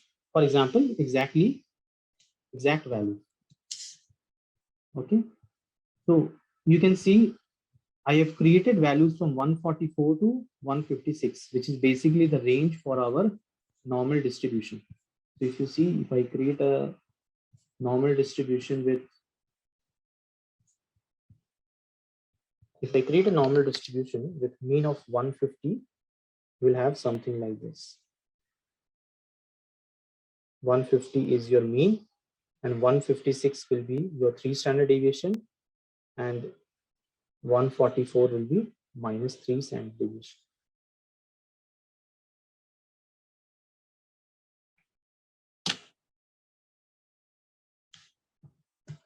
Okay, so that's why I've created line space from 144 to 156. Okay, now we'll try to plot this.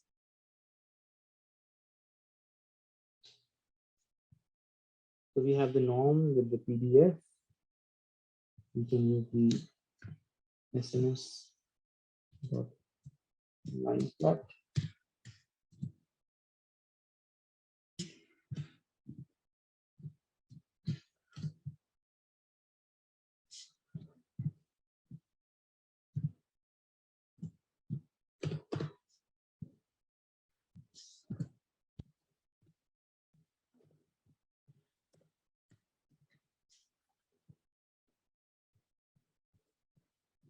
Right. So we have plotted the values from 144 to 156.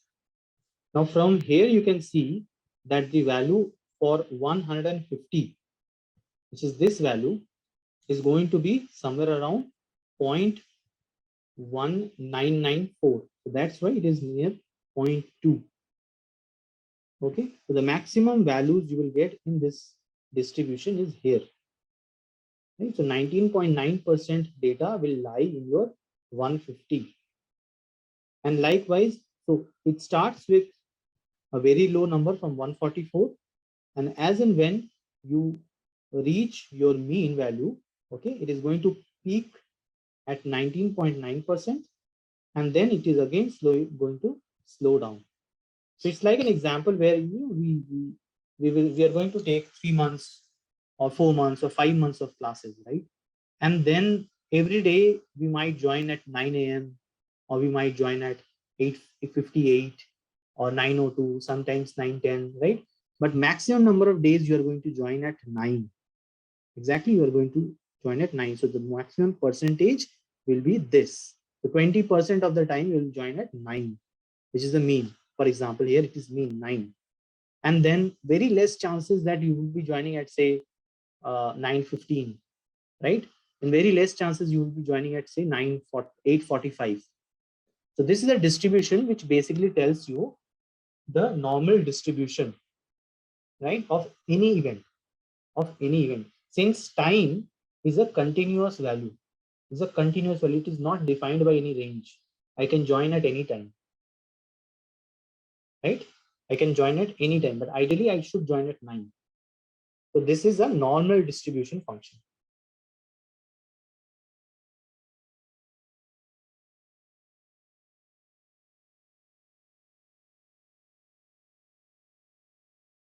Now, if I want to show something in this plot, say for example, I don't want 13 values, right? I will copy this. Let's create for more simulations. Right? I'll create 1300. So instead of you getting, discrete values of 144, 145, 146, you'll probably get 144.02, 0.03, 0.01, and so on up until 1300 values.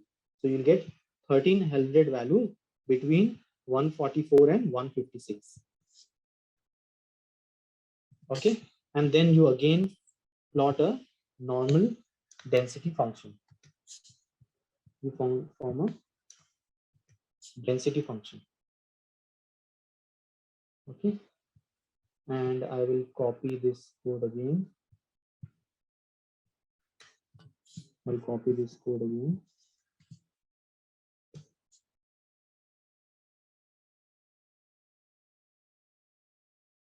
Now I want to check for 152. So for example, I want to create a line for 152. I want a line here just to show you if it is greater than say 152 or whatever it is. So I can plot something like plt dot px line, and then I want that line to be in 152. Okay, and let's give a color. I give a red. Right, you hit on run. You get a data set, right? You get a data set which is much smoother than the previous one. See this is only with 13 data points. This is only with 13 data points, and this is not that smooth, right? But here what you can see, I have plotted for 1300 data set, right, with a line on 152, right? And it is much smoother because number of samples are increasing.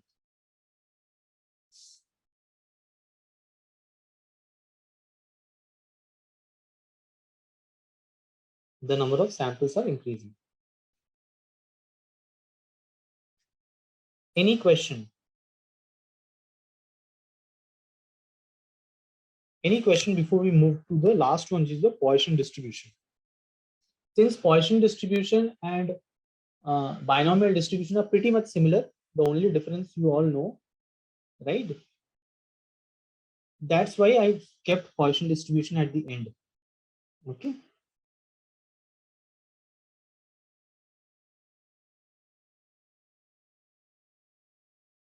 And we'll do the same set of activities we did for binomial distribution. So there is nothing new for Poisson distribution. Only the function is different.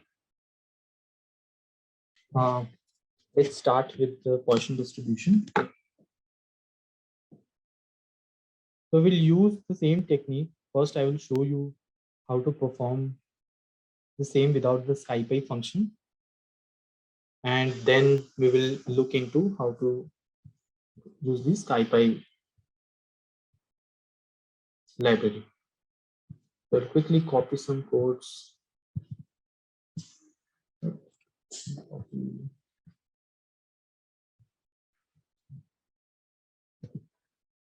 Okay, so let's start with np.random Poisson.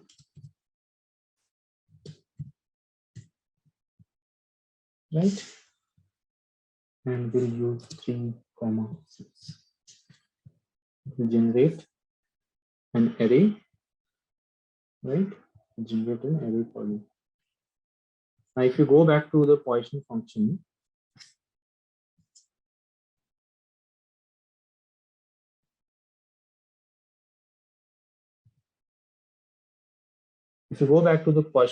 you basically have two variables.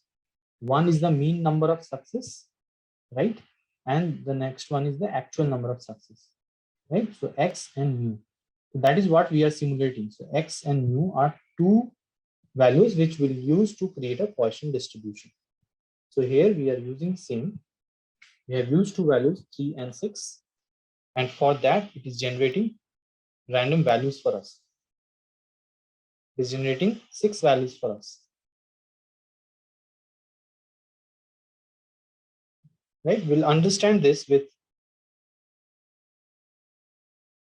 I'm sorry. So first example, I'm generating for 3.6. If you remember, a Poisson distribution with a mean value of 3.6, it has randomly generated one number for you, which is within this Poisson distribution. So let's simulate this for certain number of points. I will use the same, and now do this for 10 values. Right? So it returns 10 values for me for this Poisson distribution with a mean of 3.6. Okay. Now, if I want to create something big, right, I will not be able to do this for only 10. So let's do for a bigger number. So for example, 1000, right? And or whatever name you want to give. I will store this Poisson on 1000 values in an array queue size. Okay, and try to plot this. So I will use the count plot. Say I will quickly copy.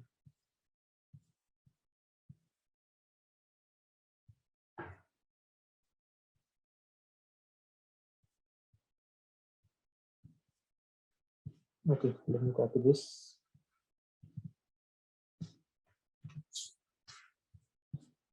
I just want to show you the count, right? And paste it here. And then I will change this values, right? So how can we do that? Let's change this bar plot to count plot. Change this to count plot. And X here is going to be our queue size, right? Queue size, and we will perform on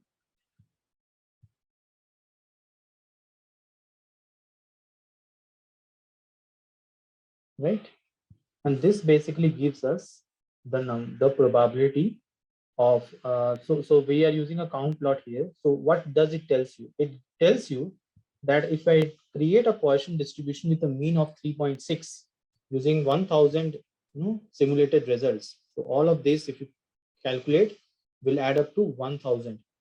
Okay, and you can see that the mean is 3.6, so that's why you're getting the spike in 3. Okay, and as and when it decreases. So when I looked into the example of Poisson distribution, our question was that on an average 3.6 people came every 10 minutes. So what is the probability of getting 7 people in 10 minutes, right? So we can find out this here. So the probability will be the number of counts, whatever it is here, divided by the number of simulated results, right? So let's find this out.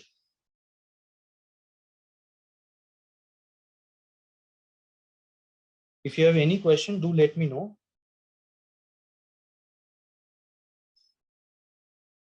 Okay, it's better to use the SciPy function. So I will go through the SciPy.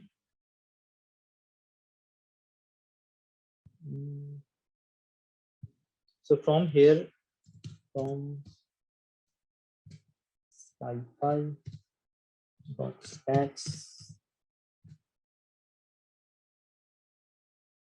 I will import Poisson. I will import Poisson.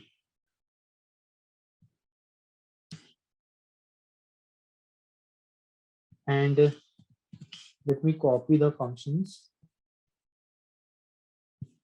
So this is similar to the binomial function. That's why I'm copying from the binomial section, because again, where we'll have a probability mass function here.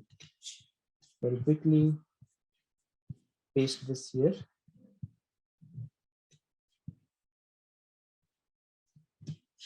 Right, so it will be also a mass function. This will again be less than or equal to, and exact defects or exact value, I would say. Right, don't need to copy this. I will share this notebook right after the class. Right, this is the survival function, or we can say 1 minus the CDF. Right, this is 1 minus CDF, and then you have the mean, and then variance, and the standard deviation, and you have to quickly change this to Poisson.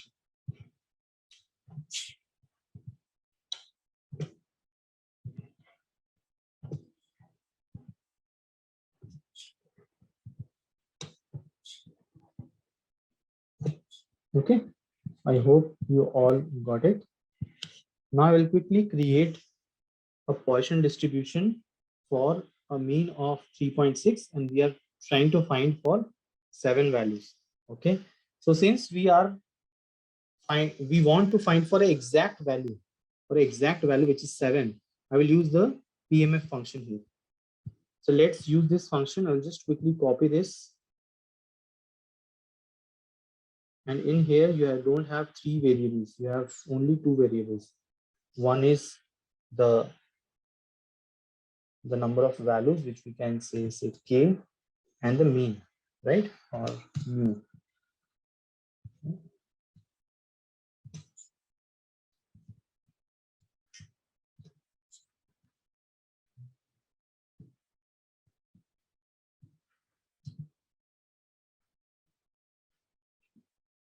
And then we will copy this PMF because I want the exact probability that there are 7 people in the queue, right?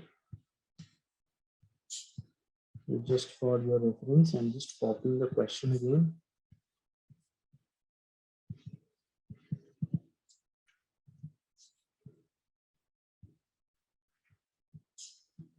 Right.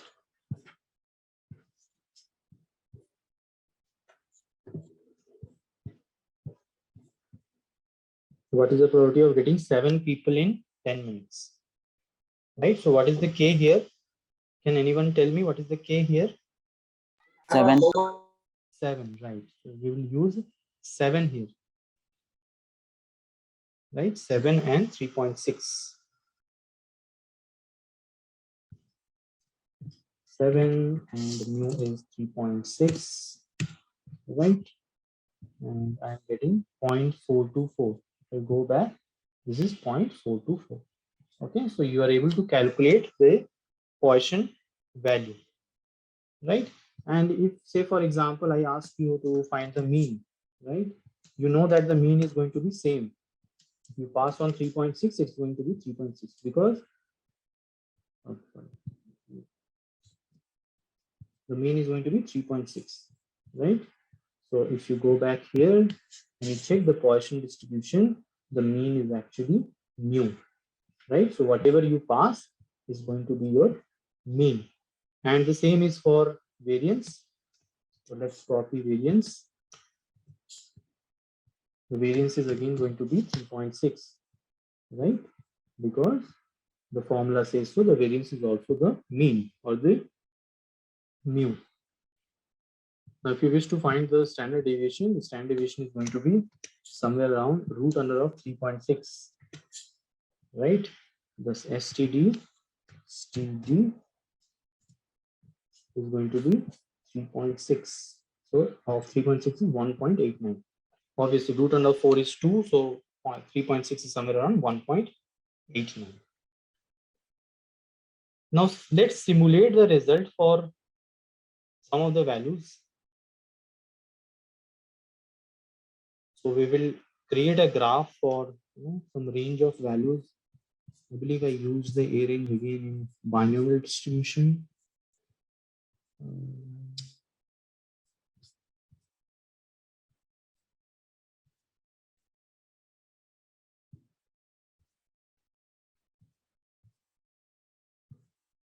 Yeah, I'll use this again. So I'm just simulating some results, right? I'm using this to create 20 values, or let's create for 10 values, right? Created for 10 values, and then we can create y,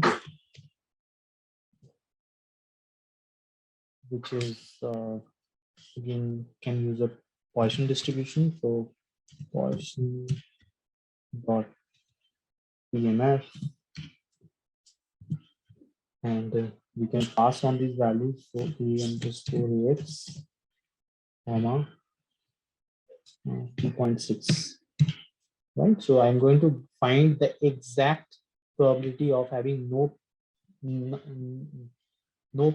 person in the queue, exactly 1 person in the queue, exactly 2 person in the queue, 3 person in the queue, and so on, right? So if I run this and if I try to print, So you get the probability of exactly 0% in the queue. And then exactly 1%, 2%, 3%, and 4%, and so on. Right? And now what we are going to do is we can create a graph out of it, just like we have done for the normal distribution. Sorry, but the binomial distribution. Right?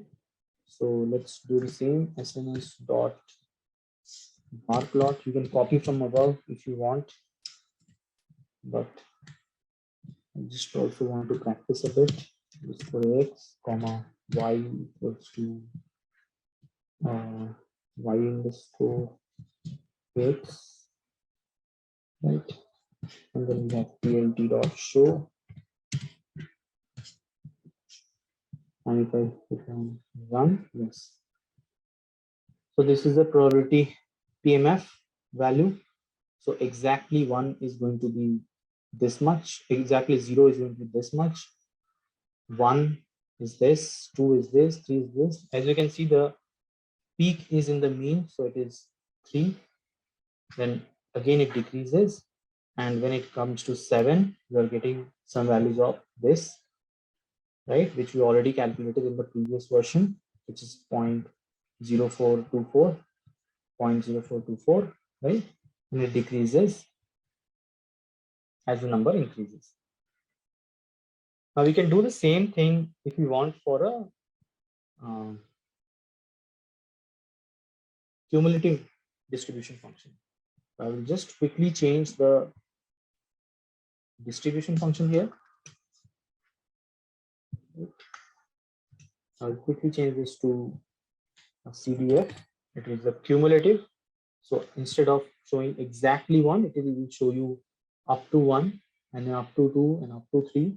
So up to 3 is basically 0 plus 1 plus 2. So it basically accumulates the value, right? It accumulates the value. So I've changed this to CDF. Now it's the same again. I will just copy this and paste it here. Right? Hit and run. You can see this is the cumulative function. That's why the graphs are different. Okay, there's a cumulative function where if I say 3, it is less than 3. So 0 plus 1 plus 2. This will give you 3. So CDF function, if you come down here, cumulative distribution function for less than or equals to. Okay, less than or equals to. So 3 is going to be 0 plus 1 plus 2 plus 3. Okay, hope you have understood normal distribution, Poisson distribution, and binomial distribution, right? The material I will share with you for statistics at the end of the entire statistics course before we start machine learning. You will have all these questions ready with you, the answers as well, so that you can go through them before any interview or any of your tests. Okay, and I'm also going to share this file with you. We'll try to add more descriptions wherever required, and you can go through them, try to rerun it again. If you have any difficulty, go through the recordings once again. Any question before we move on to the next topic?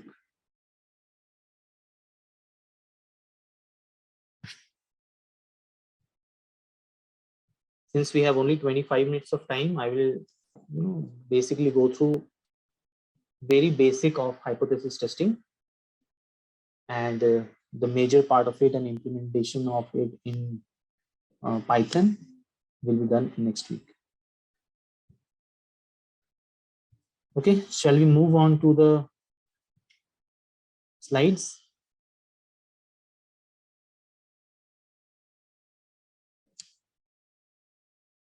Yes, okay.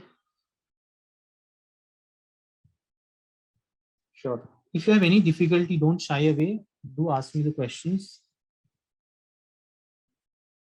So we'll move on to hypothesis testing. So hypothesis testing is again a very interesting topic, and it is actually whatever you have learned till now is the base to hypothesis testing. Don't worry, the hypothesis testing is something which you will understand only through practical implementation, and will make sure that you understand hypothesis testing and how to perform, statistical, and how to create, practical significance out of it. Okay. So this is not going to be a bookish lecture, but I'll try to make sure that I'm not giving, you're not getting overwhelmed with the concept. Rather, you understand where it should be used and how should we position ourselves with any statistical findings. Okay, let's move into hypothesis testing. We will basically look into statistical versus practical significance. So what is the practical significance of any of your statistical test? Next is we will look into the steps of a hypothesis testing. What is a type 1 and type 2 error, and what is a p-value? So ideally we'll go through the p-value in the next class, but I will give you what it is. So a statistical versus practical significance. Now to understand that a statistical hypothesis testing is actually when you look into a large number of data and find some statistical analysis on top of it, and from that you infer something and take decisions. Okay? And the most common techniques which we generally follow in statistics here, at least for data science perspective and in our industry, is compare sample statistic with the population parameter. As I already told you that there is a sample, right? There is a sample and there is a population. So population sample is actually a subset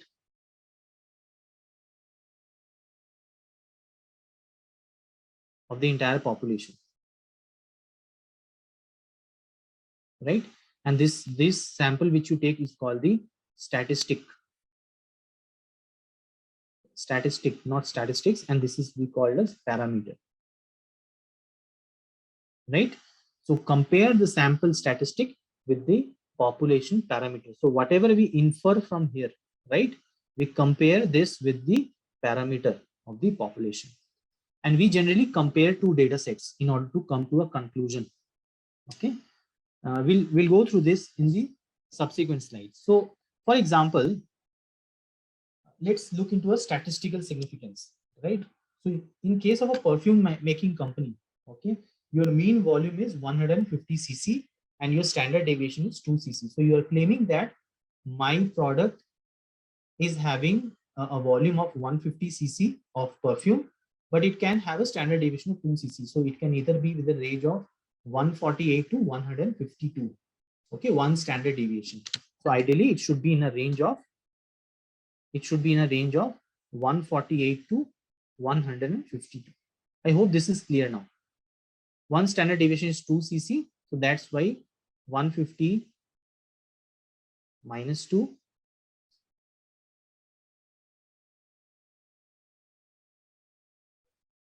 and 150 plus 2. So this is your standard deviation. So you are claiming that I have a standard deviation of 2 cc. This is one standard deviation. Okay. Now the practical significance is that the practical significance of this experiment tells us if there is any actionable information from the result. Okay, so if there is any action that needs to be taken on a practical purpose, large samples can find out statistical difference for very small difference. These small difference might not have practical significance. Say for example, if I take 10,000 bottles and I found that the mean volume here is 150.3.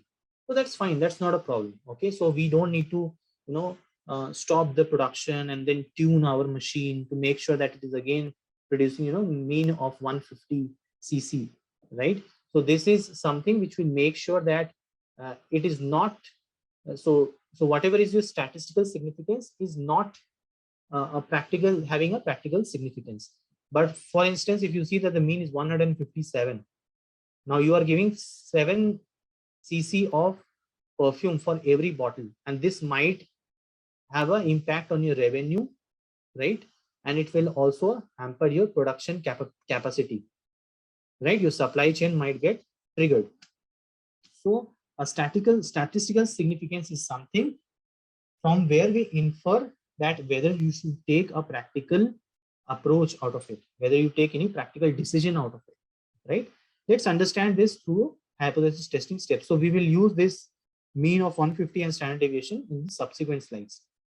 So first step is to state the alternative hypothesis and state the normal hypothesis.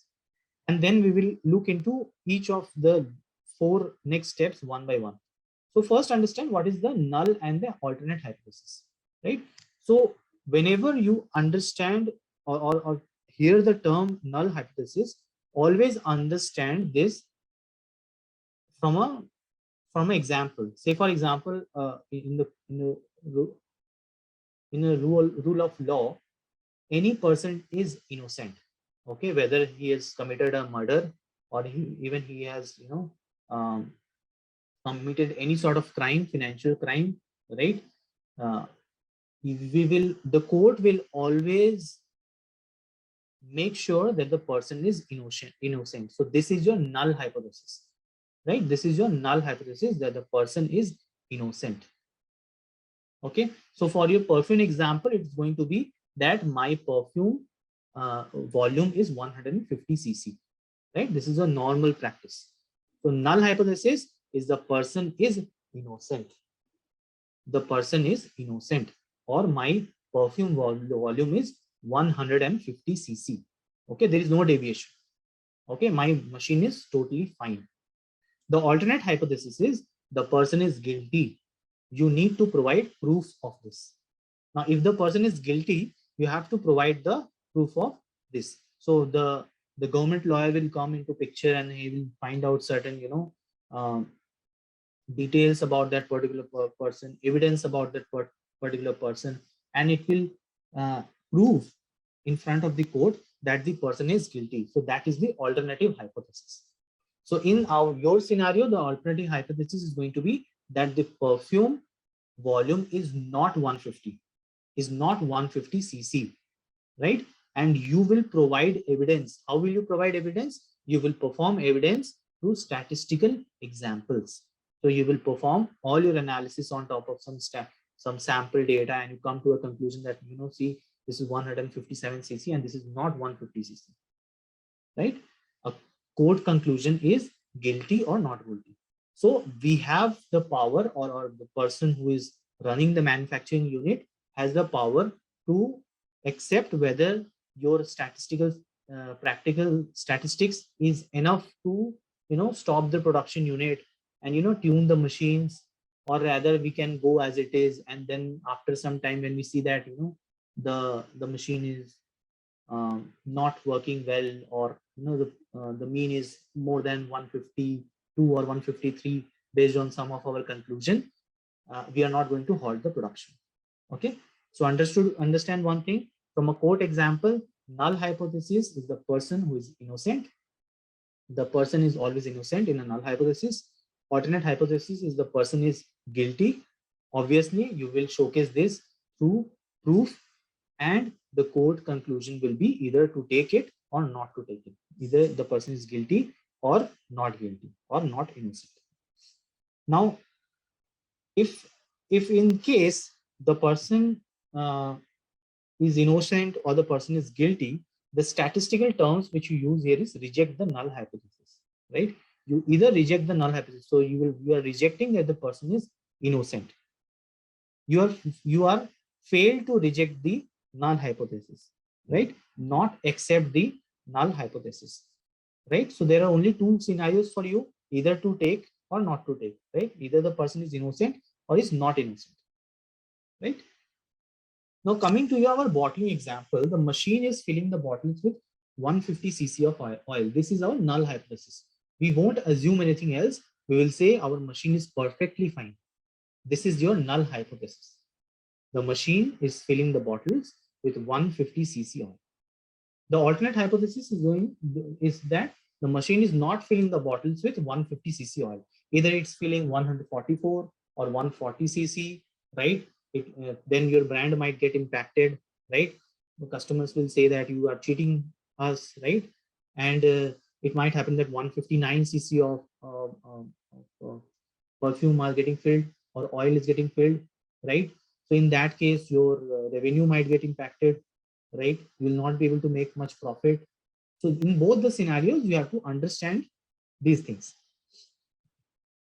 Now we can perform many sort of analysis, like the lower tail test, right? The upper tail test. We'll see in the subsequent slide when we do one sample test or two sample test. The two sample test is basically two tail tests. So obviously we will assume the HO is basically, this HO is basically null hypothesis. Null hypothesis, right? You can understand this with the 0 here. HO or H0, which is null hypothesis. And this is your alternate hypothesis, HA. This is your alternate hypothesis. This is your alternate hypothesis. Now, what would you do, right, to conclude if I pick one sample and find the volume as 147 or 156 or 142 or 149? So what should you do, right? You have to select a probability of error. And here we have something called the confidence interval, right? Or significance. If you remember, we have one standard deviation, we have two standard deviation, we have three standard deviation. For one standard, it is 68%. For two standard, it is 95%. And for three standard, it is 99.7%. Ideally, with majority of the scenario, we take a 95% interval. So we say that if our data lies within this 95% interval, right, our machines or whatever we have are working great. And if it lies somewhere around this this 2.5 and this 2.5, so we say that this is not practically significant. So this means if you have 95% success rate, you have 5% error. To think in that way, out of 20, you can have one error or one defective product. So if I find something or I conclude that, one defective bulb out of 20, so you'll say that, okay, this, right, this is only 5% error, right? So this is not that significant for me, and I will not tune my machine to produce, or make it more effective.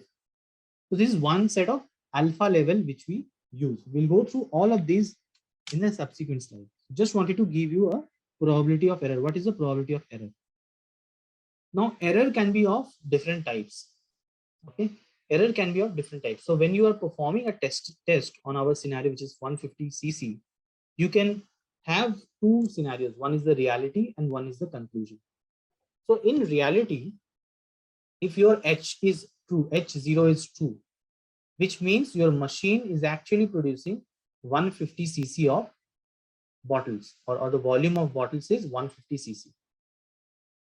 Or the volume of oil or perfume is 150 cc. In that case, if it is the correct conclusion, right, we will not reject the H0. We will not reject the 150 cc because ideally it is 150 cc. And yes, it is true that actually in conclusion also, in reality also, it is producing 150 cc. So we will use this.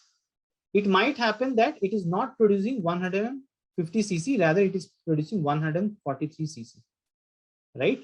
And here when we perform the sample, we say that yes, it is also having perfumes with volume 143 cc. So you say that, yeah, this is a correct conclusion, that our H1 is true. H1 here is HA, which is the alternate hypothesis, is true. Okay, so either this or either this, both is acceptable. It might happen that you are saying 150 cc is my mean, but you are not able to give evidence correctly. You are not able to give evidence correctly, and we rejected H0, right? And we accepted H1. In that case, what will happen is that there is a type 1 error. We'll go through this with an example if you're not able to understand. So you said my bottling is of 150 cc. My bottle is of 150 cc. But in actuality, when you concluded, you basically found something uh, uh, which is not correct, right? Which is say I have found something say 143 cc, 144 cc. In that case, this evidence was flawed. Okay, my sample was not good enough, and I rejected this, and I got a type 1 error. Likewise, in actuality, my bottle was getting filled with 143 cc, but I took a sample in such a way that it showed me 150 cc. So in that case also what happened is I did not accept this and I got a type 2 error. Okay, let's understand this with an example. So it will be better for us to find out. So before we jump into all of this, I want to show you one thing, which is the examples. See, it might happen that you have an alarm at home, a fire alarm at home, right? Or in your office. So in actuality, what happened is there is a chance that there is a fire, right? There is a fire and the alarm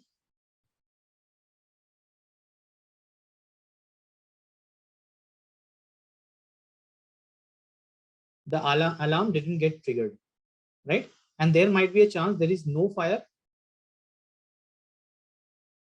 and the alarm got triggered, right?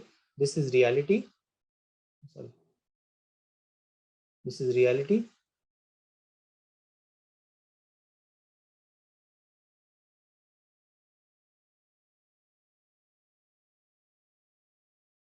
Right? This is a reality and this is what happened with the alarm. Now, if you understand this, there was no fire, but the alarm got triggered. So what you will do, you will evacuate the building. All of us will evaluate the building.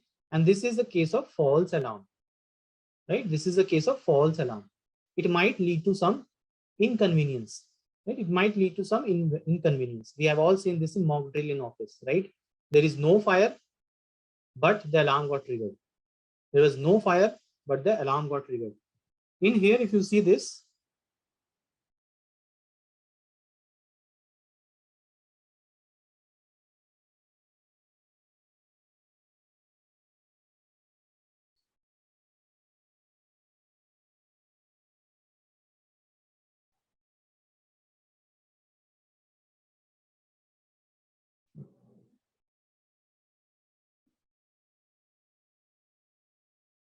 so there was no fire, but we rejected at zero, that there is no fire, but actually the system predicted that it is a fire, right? So what happened? There was no fire in reality, right? But my model or the alarm detected that it is actually fire because I am rejecting H0. But obviously, if I am rejecting H0, it's actually fire. So what will happen? It will cause some inconvenience, right? This is called a type 1 error. This is called a type 1 error, where we say there is no fire, but there was an alarm which got triggered. We call it a type 1 error. But if it is the opposite case where it was fire, right, and I did not reject the H0, in that case what will happen is there is, say, no alarm and it detected there is no fire. What will happen? It will lead to disaster, right?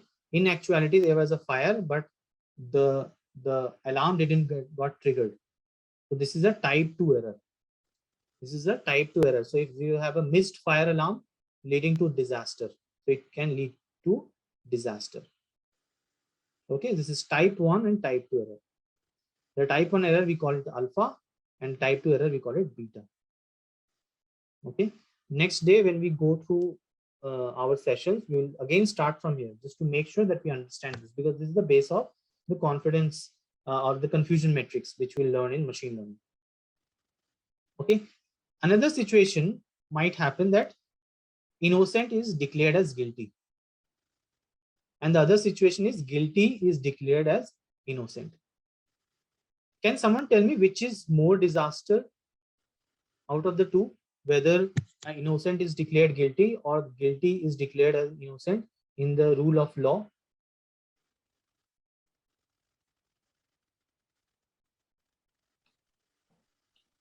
I think at least in India, I've heard that innocent should not be declared as guilty. Yes. So not in India, even anywhere in the world, right? So innocent should not be declared as guilty. So for rule of code of law, this is very important. This is very important, right? And for an alarm, this is very important. Very important. So you cannot say that the severity of type 2 error is more than severity of type 1 error. It entirely depends on your project to project. Say for example, you work for a health science and wellness project company, or for a pharmaceutical company where you are creating um, a model to detect cancer, right? You have to make sure that you have very less type 2 error, very less. You cannot have 0% error, but you have to make sure that you have very less error, right? Or your accuracy of the model should be at least 99%. But if you are working for a research company, you're classifying some news, might be your accuracy can be 85% also, not a problem. It is not going to have a major impact, right? With time, as the number of data increases, we will have much better accuracy than 85%. That's fine. But as you see, with project to project, the confidence level will also change, right? Whenever you create an initial hypothesis to create a product, or test a vaccine, or test any sort of dosage, you have to make sure that your type 2 error or type 1 error is in check. Okay, so we will end this here. We will end today's session here, and we'll start again with hypothesis testing uh, from this slide, and we'll make sure that we implement the same in Python. We will understand type 1 and type 2 error again. We will understand what is the significance level, what is the confidence level, and how to control, how to create a control method, right? How it is going to affect my progress, right? And different use cases in different domains. If you have any question, do let me know. If you're not able to understand any of these hypothesis uh, hypothesis testing steps, do let me know. Okay. Any question, any doubt? I will share the files for yesterday and today. Go through them. We'll meet again on Saturday and Sunday. Next, we are going deep dive into statistics, which is hypothesis testing with one test and two tests. All the advanced topics like ANOVA, uh, Z test, and T test will be covered. All type of domain knowledge will be given to you so that you can also apply this in your wherever, whatever domain you want to use it. And I will also give you, at the end of the statistics class, I will give you a reality of how statistics is used um, um, in any of your project, and how it is helpful to create hypothesis around it, and who creates this, right? So ideally a data engineer won't be involved in creating hypothesis reports and everything. He might be required in data cleaning and transformation phase. So there are individual roles who are responsible for this type of analysis. A data scientist is there, a data analyst is there who fetches the data, creates the samples for the data scientist. A product manager is there who manage the entire product, and who is the one to take the decision, right? So you as a data scientist, or whatever role you have, you will report to your product manager to make sure that you are able to convince him in order to develop your product, right? So these are interdependent roles which we will see. I will also take a boot camp in between our machine learning session to make sure that how a product manager, how a data scientist should collaborate, what are the roles and responsibility ideally, right? We will look into some examples of Netflix and Uber to give you a industry-wide understanding of how a product is designed, not from a technical level, but more from the analysis level. And also I will tell you that all these data which you get in CSV format is not the way data is provided to you. So there are different ways in which you have to fetch the data, either through APIs and structuring the data from different formats, whether it's JSON or Avro. So these are the type of knowledge which you need in order to be in the industry if you are transitioning from one industry to the other industry. Okay.